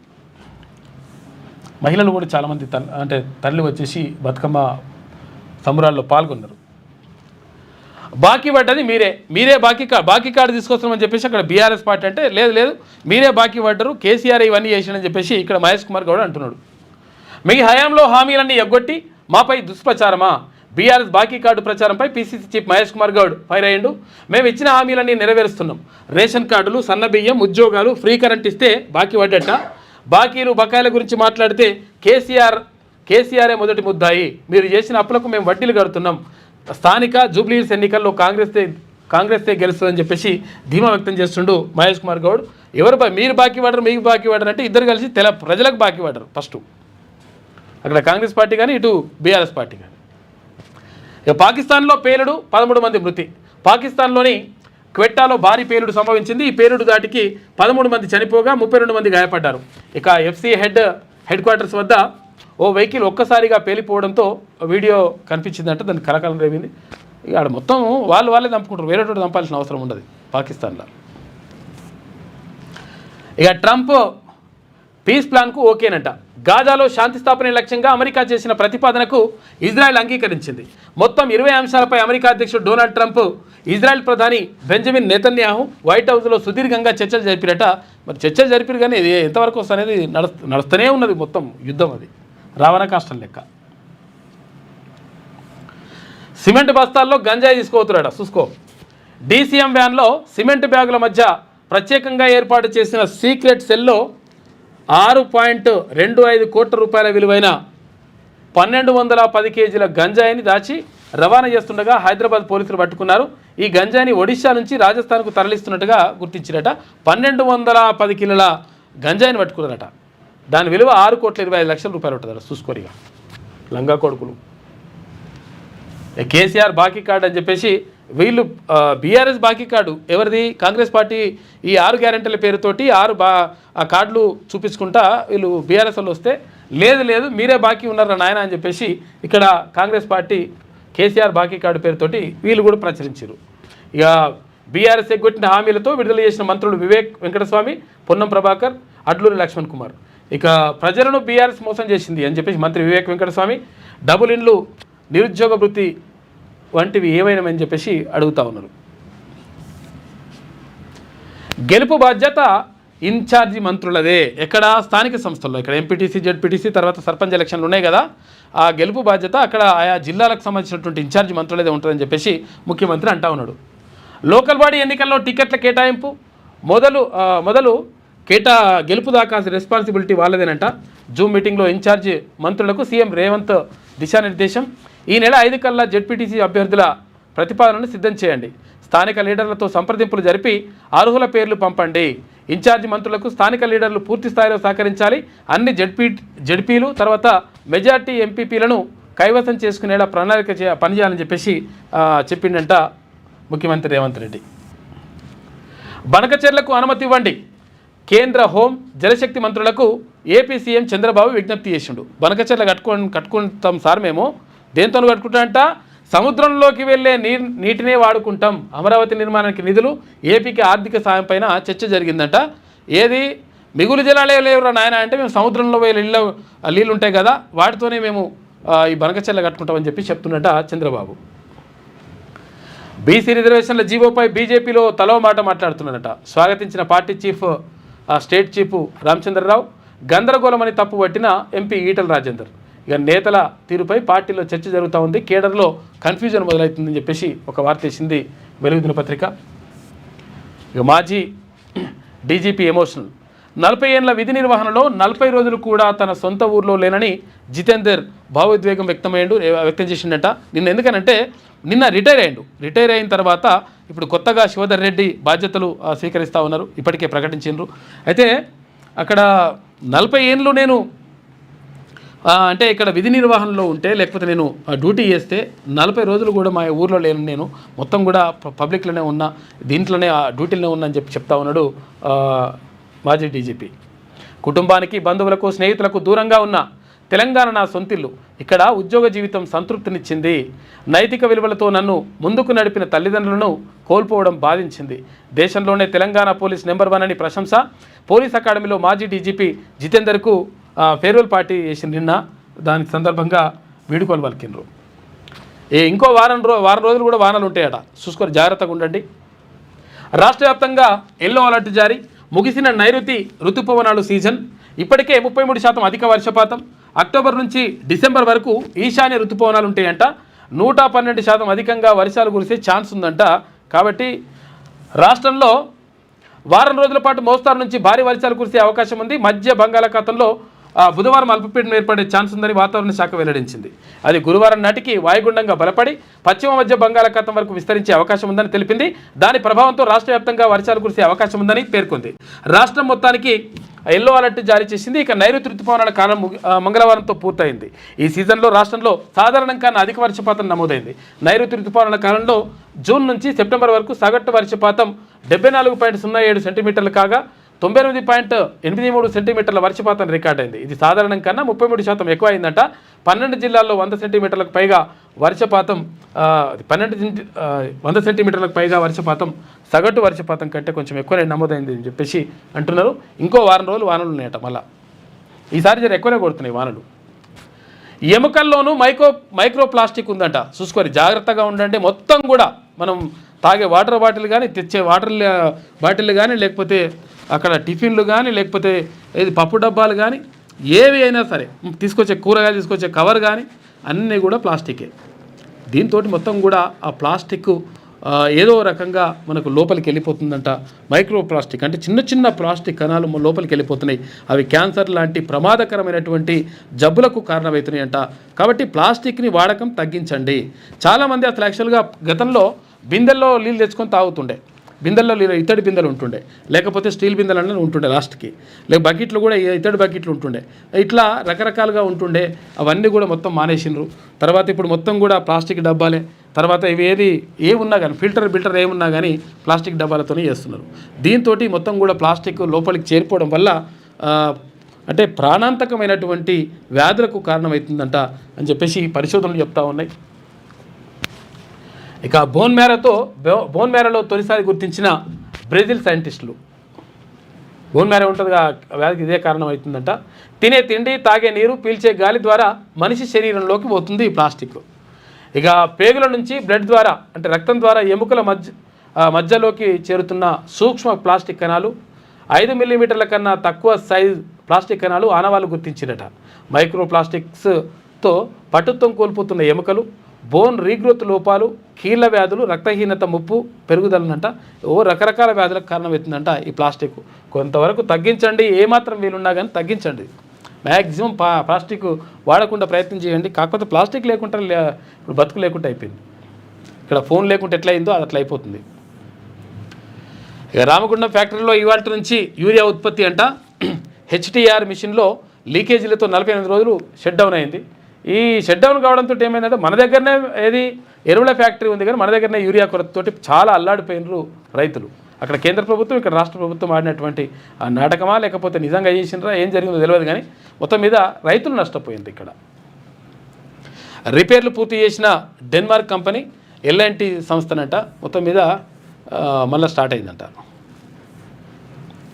ఇది వెలుగులో ఉన్నటువంటి ప్రధాన కథనాలు. అయితే ఒకసారి ఆంధ్రజ్యోతి చూద్దాం. ఆంధ్ర యువతిపై తమిళ కాకీల అత్యాచారం. ప్రముఖ పుణ్యక్షేత్రం అరుణాచలంలో దారుణం. చూసుకో, చాలామంది అరుణాచలం పోతున్నారు. అసలు యాక్చువల్గా అరుణాచలం కంటే ఇంకా శ్రీశైలం మంచిదని చెప్పేసి కొంతమంది చెప్తున్నారు, ఎవరు ఆధ్యాత్మికవేత్తలు. కానీ మనం ఏంటంటే దూరం కొండలు నునుపు ఉంటాయి కాబట్టి అట్లా అరుణాచలం పోవాలి అట్లా అని చెప్పేసి చాలామంది ఇట్లా వెళ్తూ ఉన్నారు. గిరి ప్రదక్షిణ చేస్తే మంచిగా అవుతుందని చెప్తే మరి అయితే మంచిగా అయిందో ఏమైందో తెలియదు, కానీ సరే ఎవరి ఏది నమ్మకాలు వాళ్ళకు ఉంటాయి. కాకపోతే ఏంటంటే మన దగ్గరలో ఉన్నదాన్ని మనము గుర్తించము, కొంచెం దూరం ఉంటే మనకు మంచిగా అనిపిస్తుంది. ప్రముఖ పుణ్యక్షేత్రం అరుణాచలంలో దారుణం. దర్శనానికి వెళ్తున్న అక్కా చెల్లెలను వాహనంలో నుంచి దింపి బైక్పై తీసుకెళ్లిన 2 కానిస్టేబుల్ అట. అక్కను బెదిరించి చెల్లెపై అత్యాచారం. నిందితులను సురేష్ రాజుని అరెస్ట్ చేసిరట. రిమాండ్ విధించిన స్థానిక కోర్టు అని చెప్పేసి అంటా ఉన్నారు. ఈ కొడుకులు నిజంగా మొత్తం ముక్కలు నరికి చంపాలని అప్మలు ఆధ్యాత్మిక కేంద్రం అని చెప్పేసి ఆడిపోతే ఈ లంగా కొడుకులు ఇదేం కథ ఇది? వాళ్ళని అప్పటికప్పుడు చంపేసిన పాపం లేదు వాళ్ళని. ఇక సాధారణం 740 మిల్లీమీటర్లు, నైరుతిలోనే 988 మిల్లీమీటర్లు అంట దంచి కొట్టిన వానలు. 4 నెలల్లోనే వార్షిక సగటు కన్నా ఎక్కువ వర్షపాతం నమోదైంది. ఏడాది సాధారణ వర్షపాతం 923 మిల్లీమీటర్లు. ఇంకా నిష్క్రమించని ఋతుపవనాలు 2 వారాల్లో తిరోగమిస్తాయని చెప్పేసి శాస్త్రవేత్తలు చెప్తున్నారు. బంగాళాఖాతంలో వాయుగుండం. ఇవాళ రేపు రాష్ట్రంలో తేలికపాటి వర్షాలు ఉంటాయంట. జల విద్యుత్ ఉత్పత్తిలోనూ రికార్డులు.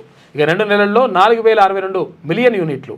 సాగర్లో ఏడాది లక్ష్యం ఇప్పటికే చేరిక అని చెప్పేసి వానలు జర బాగానే కొట్టినాయి ఈసారి. ఇక సీటుకు 3 అట. ఏది జెడ్పీటీసీ స్థానాలకు, ఏది కాంగ్రెస్ పార్టీ పంపిమని చెప్తున్నది ముఖ్యమంత్రి చెప్తున్నాడు ఆ విషయంలో. ఇక ట్యాంక్ బండ్, హైదరాబాద్లో ట్యాంక్ బండ్ వద్ద బతుకమ్మ సంబరాలకు నిన్న మొత్తం కూడా చేసిండు అక్కడ భారీగా. సీటుకు 3 జెడ్పీటీసీ అభ్యర్థుల ప్రాథమిక జాబితా సిద్ధం చేయండి. ఆశావహుల గుణగణాలు పరపతిని పరిశీలించండి. పరపతి అంటే పైసలు అమ్మరు ఏందో వరుస చూడాలి, లేకపోతే వాళ్ళకు ఉన్నటువంటి పేరు ప్రతిష్టలు. 5వ తేదీ కల్లా టీపీసీసీకి జాబితాలు పంపండి. అర్హులైన అభ్యర్థులను పీసీసీ ఎంపిక చేస్తుంది. స్థానిక ఎన్నికల్లో గెలిపే లక్ష్యంగా పనిచేయండి. వీడియో కాన్ఫరెన్స్లో ఇన్ఛార్జ్ మంత్రులకు ముఖ్యమంత్రి రేవంత్ రెడ్డి దిశానిర్దేశం.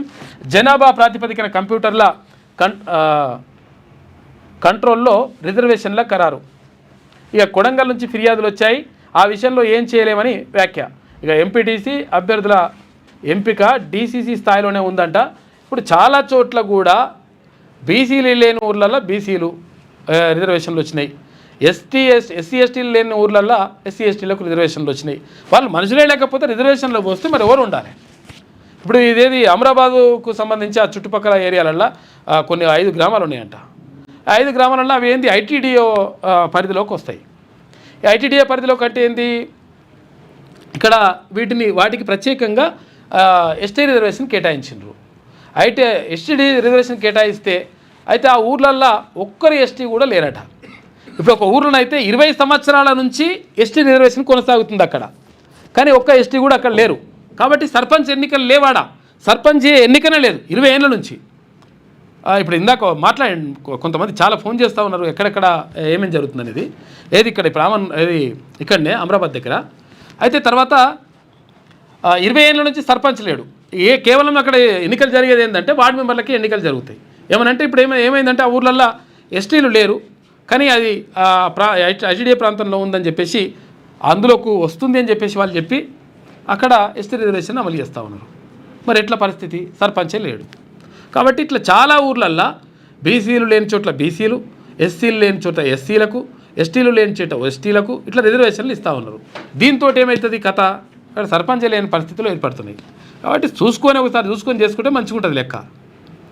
ఇదేం కథరా నాయన, ఒకరే ఉంటారు, ఇద్దరే ఉంటారు, ఒకరే ఉన్నా కానీ అట్లా రిజర్వేషన్ వచ్చేస్తుంది అక్కడ. మరి అదేం కథను.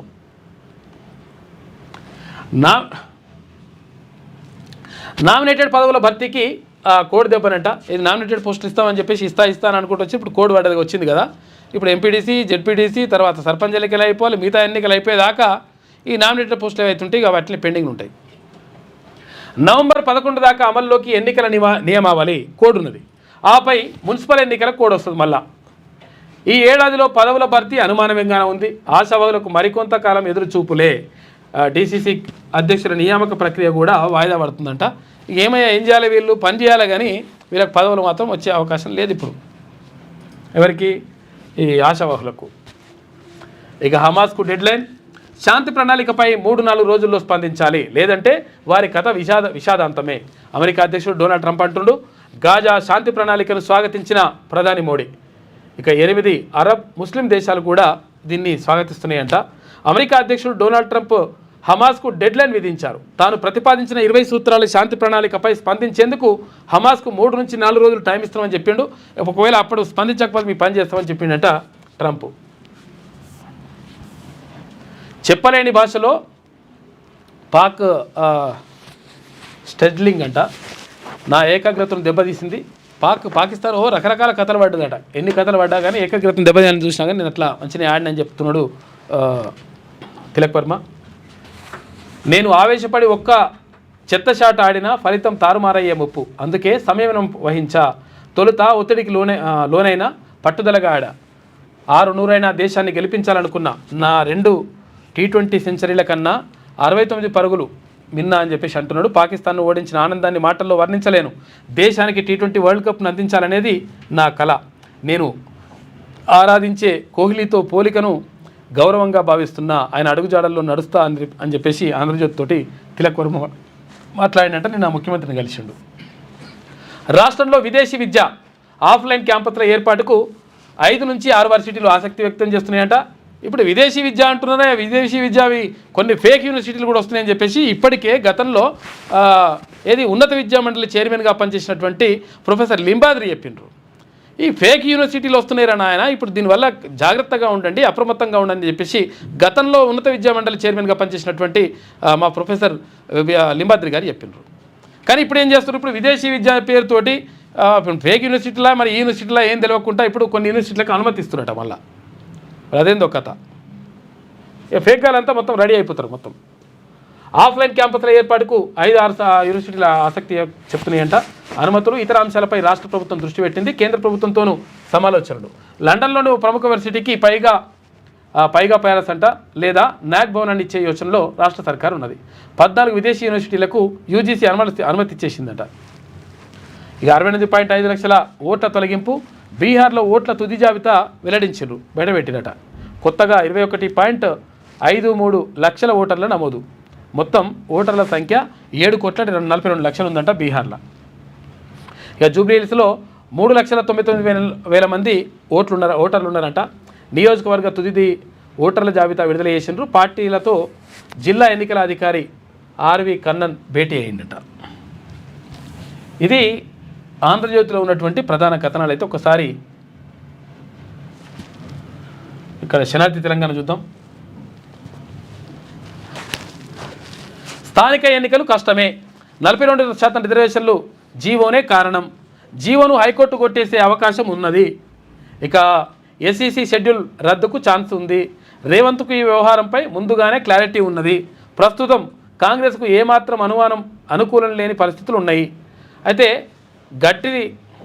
గట్టి దెబ్బేసిన యూరియా వ్యవహారం ఇప్పట్లో ఎన్నికలకు వెళితే నష్టమేననే భావనలో కాంగ్రెస్ రాష్ట్ర నాయకత్వం ఉందంట. అందుకే బీసీ రిజర్వేషన్ల పేరుతో స్థానిక ఎన్నికలను కొద్ది నెలలు వాయిదా వేసుకునే స్కెచ్ చేసిందంట. ఎన్నికల షెడ్యూల్ను హైకోర్టు కొట్టేస్తే తమ తప్పేమీ లేదని చెప్పుకునేలా ఎత్తుగడలు వేస్తూ ఉన్నారు. అయితే ఇప్పుడు స్థానిక ఎన్నికలు జరుగుతాయంటే నమ్మకం లేదు దొరా అంటున్నారట చాలామంది విశ్లేషకులు. ఎందుకంటే ఇక్కడ 42% రిజర్వేషన్ ఇస్తున్నామని చెప్పేసి ప్రభుత్వం స్పెషల్ జీవో జారీ చేసి ఇప్పుడు నోటిఫికేషన్ విడుదల చేసింది ఎన్నికల సంఘం, రాష్ట్ర ఎన్నికల సంఘం. ఇప్పుడు విడుదల చేసింది మంచిగానే ఉన్నది, మరి పోతుందా, ముందు పడుతుందా అంటే ఈ 42% రిజర్వేషన్ కొట్టేసింది అనుకో హైకోర్టు అక్టోబర్ 8వ తారీఖు నాడు, మరి పరిస్థితి ఏడవుతుంది? కష్టమే అంటున్నారు. స్థానిక సంస్థలకు ఎన్నికలు కష్టమేనని తెలుస్తోంది. లోకల్ బాడీ ఎలక్షన్స్కు సంబంధించి సోమవారం రాష్ట్ర ఎన్నికల సంఘం షెడ్యూల్ను విడుదల చేసిన విషయం తెలిసిందే. అక్టోబర్ 9న ఎలక్షన్ ప్రక్రియ ప్రారంభమై నవంబర్ 8న ముగుస్తుందని ఎస్ఈసి తెలిపింది. ఇక బీసీలకు ఈ ఎన్నికల్లో 42% రిజర్వేషన్లు ఖరారు చేసింది. ప్రభుత్వం ఇచ్చిన జీవో నెంబర్ 9 ద్వారా రాష్ట్ర ఎన్నికల సంఘం బీసీలకు 42% రిజర్వేషన్లు కల్పించింది. అయితే ఈ జీవోనే ఇప్పుడు స్థానిక ఎన్నికలకు ప్రతిబంధకంగా మారనున్నట్లు కనిపిస్తుంది. బీసీలకు 42% రిజర్వేషన్లకు సంబంధించి ఇప్పటికే రాష్ట్ర శాసనసభలో 2 బిల్లులను పాస్ చేసి ప్రభుత్వం కేంద్రానికి పంపింది. ఆ తర్వాత ఆ బిల్లును పార్లమెంటు ఆమోదం లభించకపోయేసరికి మళ్ళీ ఆర్డినెన్స్ను తీసుకొచ్చింది.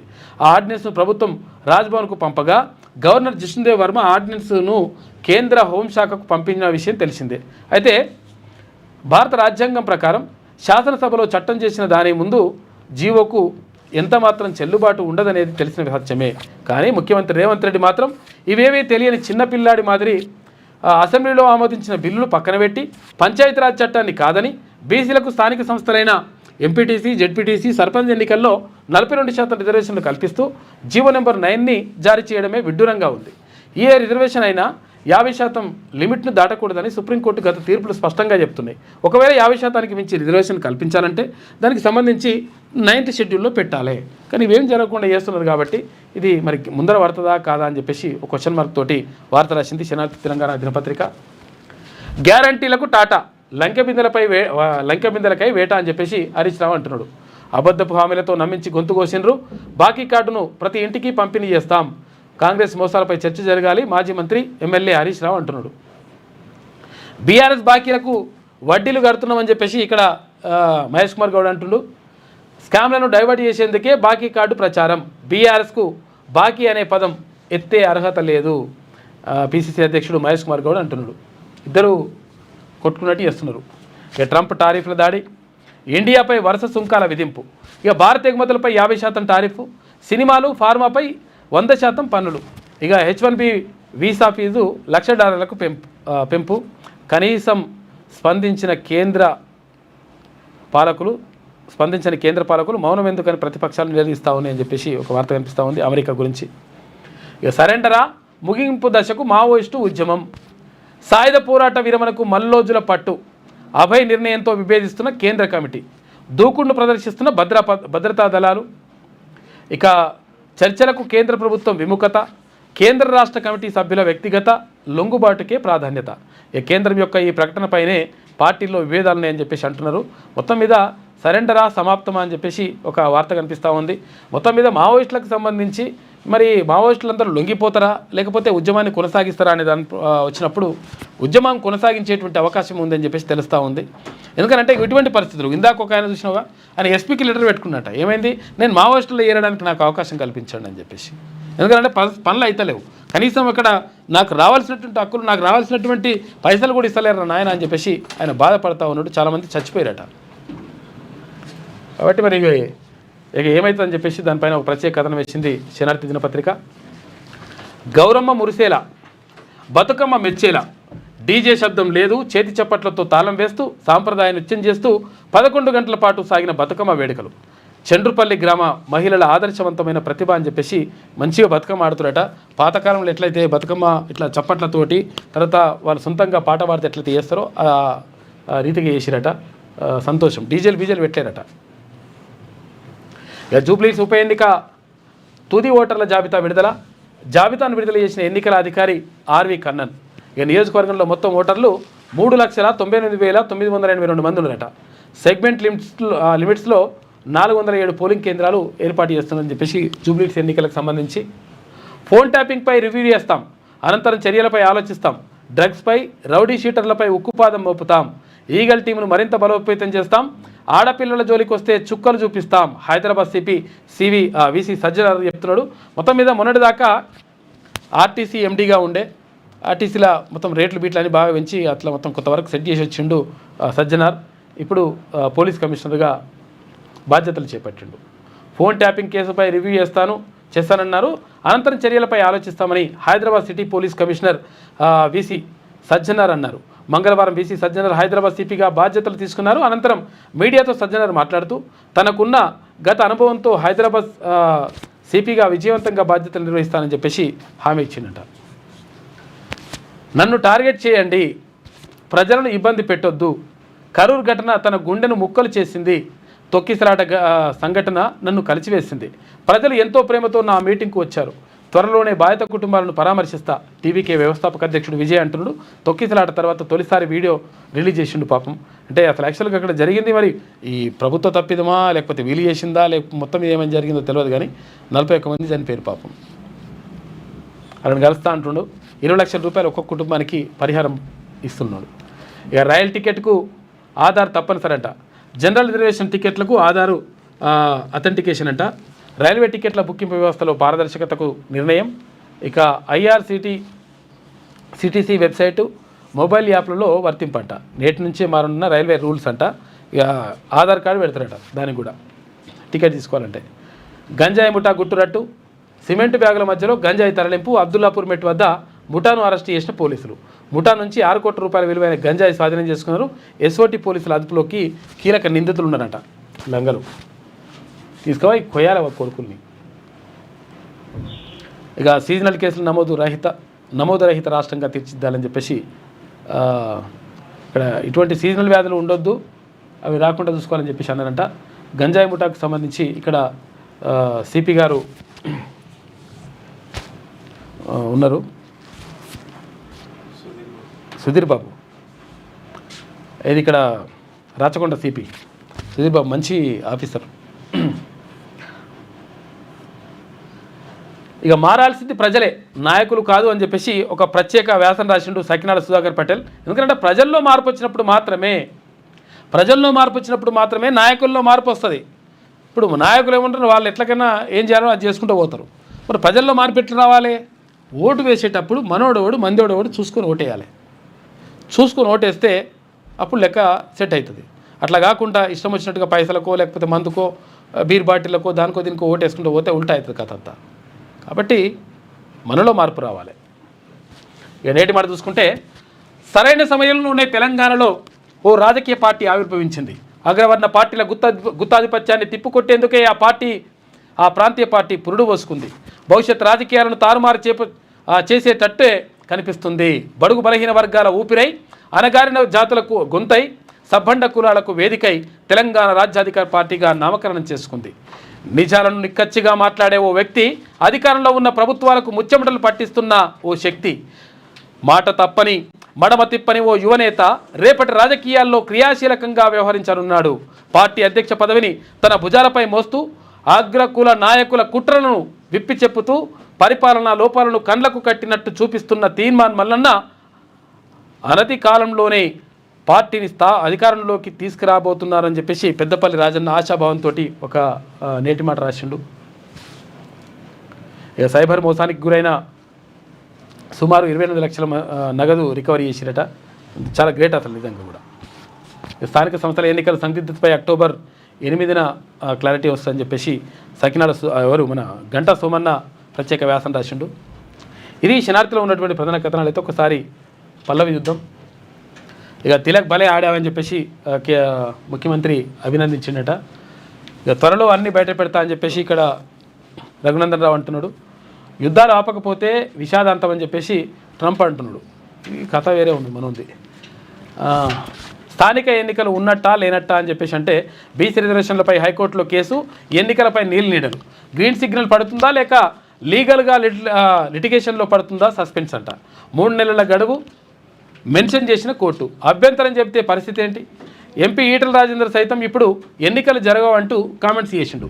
మహారాష్ట్రలో ఎన్నికలు జరిగాక రద్దు చేసిందన్న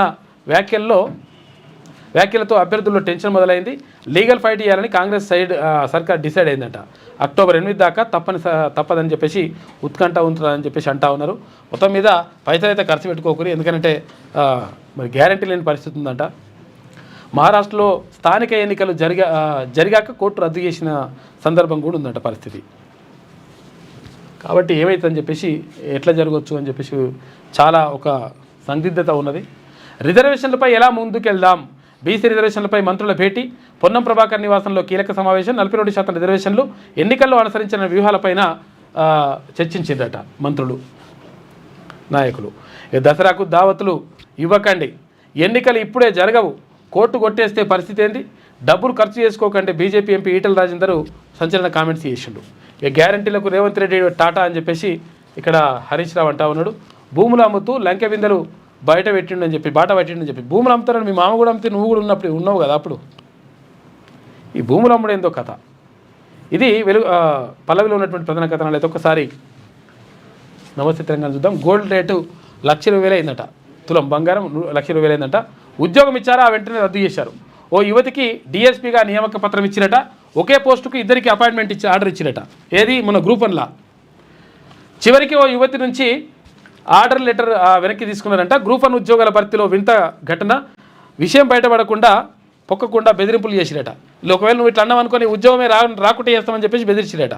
ఇక ఇటువంటి కథలు ఇప్పుడు కాదు, గతంలో కూడా జరిగినాయి. ఇటువంటి చేస్తారు ఇట్లా. రిజర్వేషన్ లాగమాగం. ఎస్టీలే లేని గ్రామాల్లో ఎస్టీలకు రిజర్వ్డ్, ఒక్క బీసీ కూడా లేని చోట బీసీకి, అంతా బీసీలు ఉన్న చోట ఎస్సీ ఎస్టీలకు ఇచ్చిరు.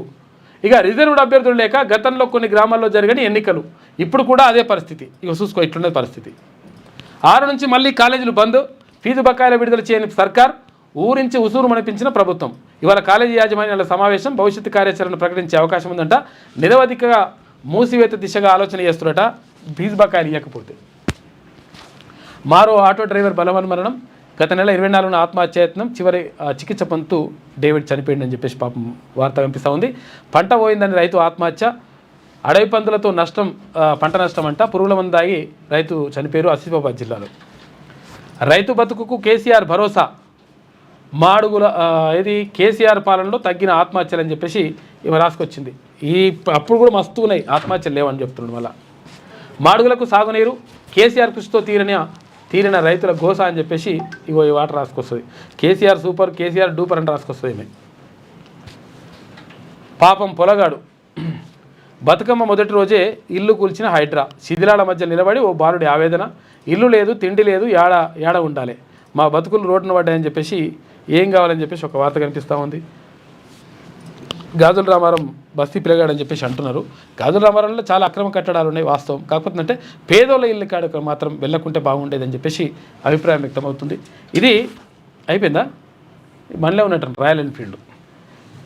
ఇది నమస్తే తెలంగాణలో ఉన్నటువంటి ప్రధాన కథనాలు.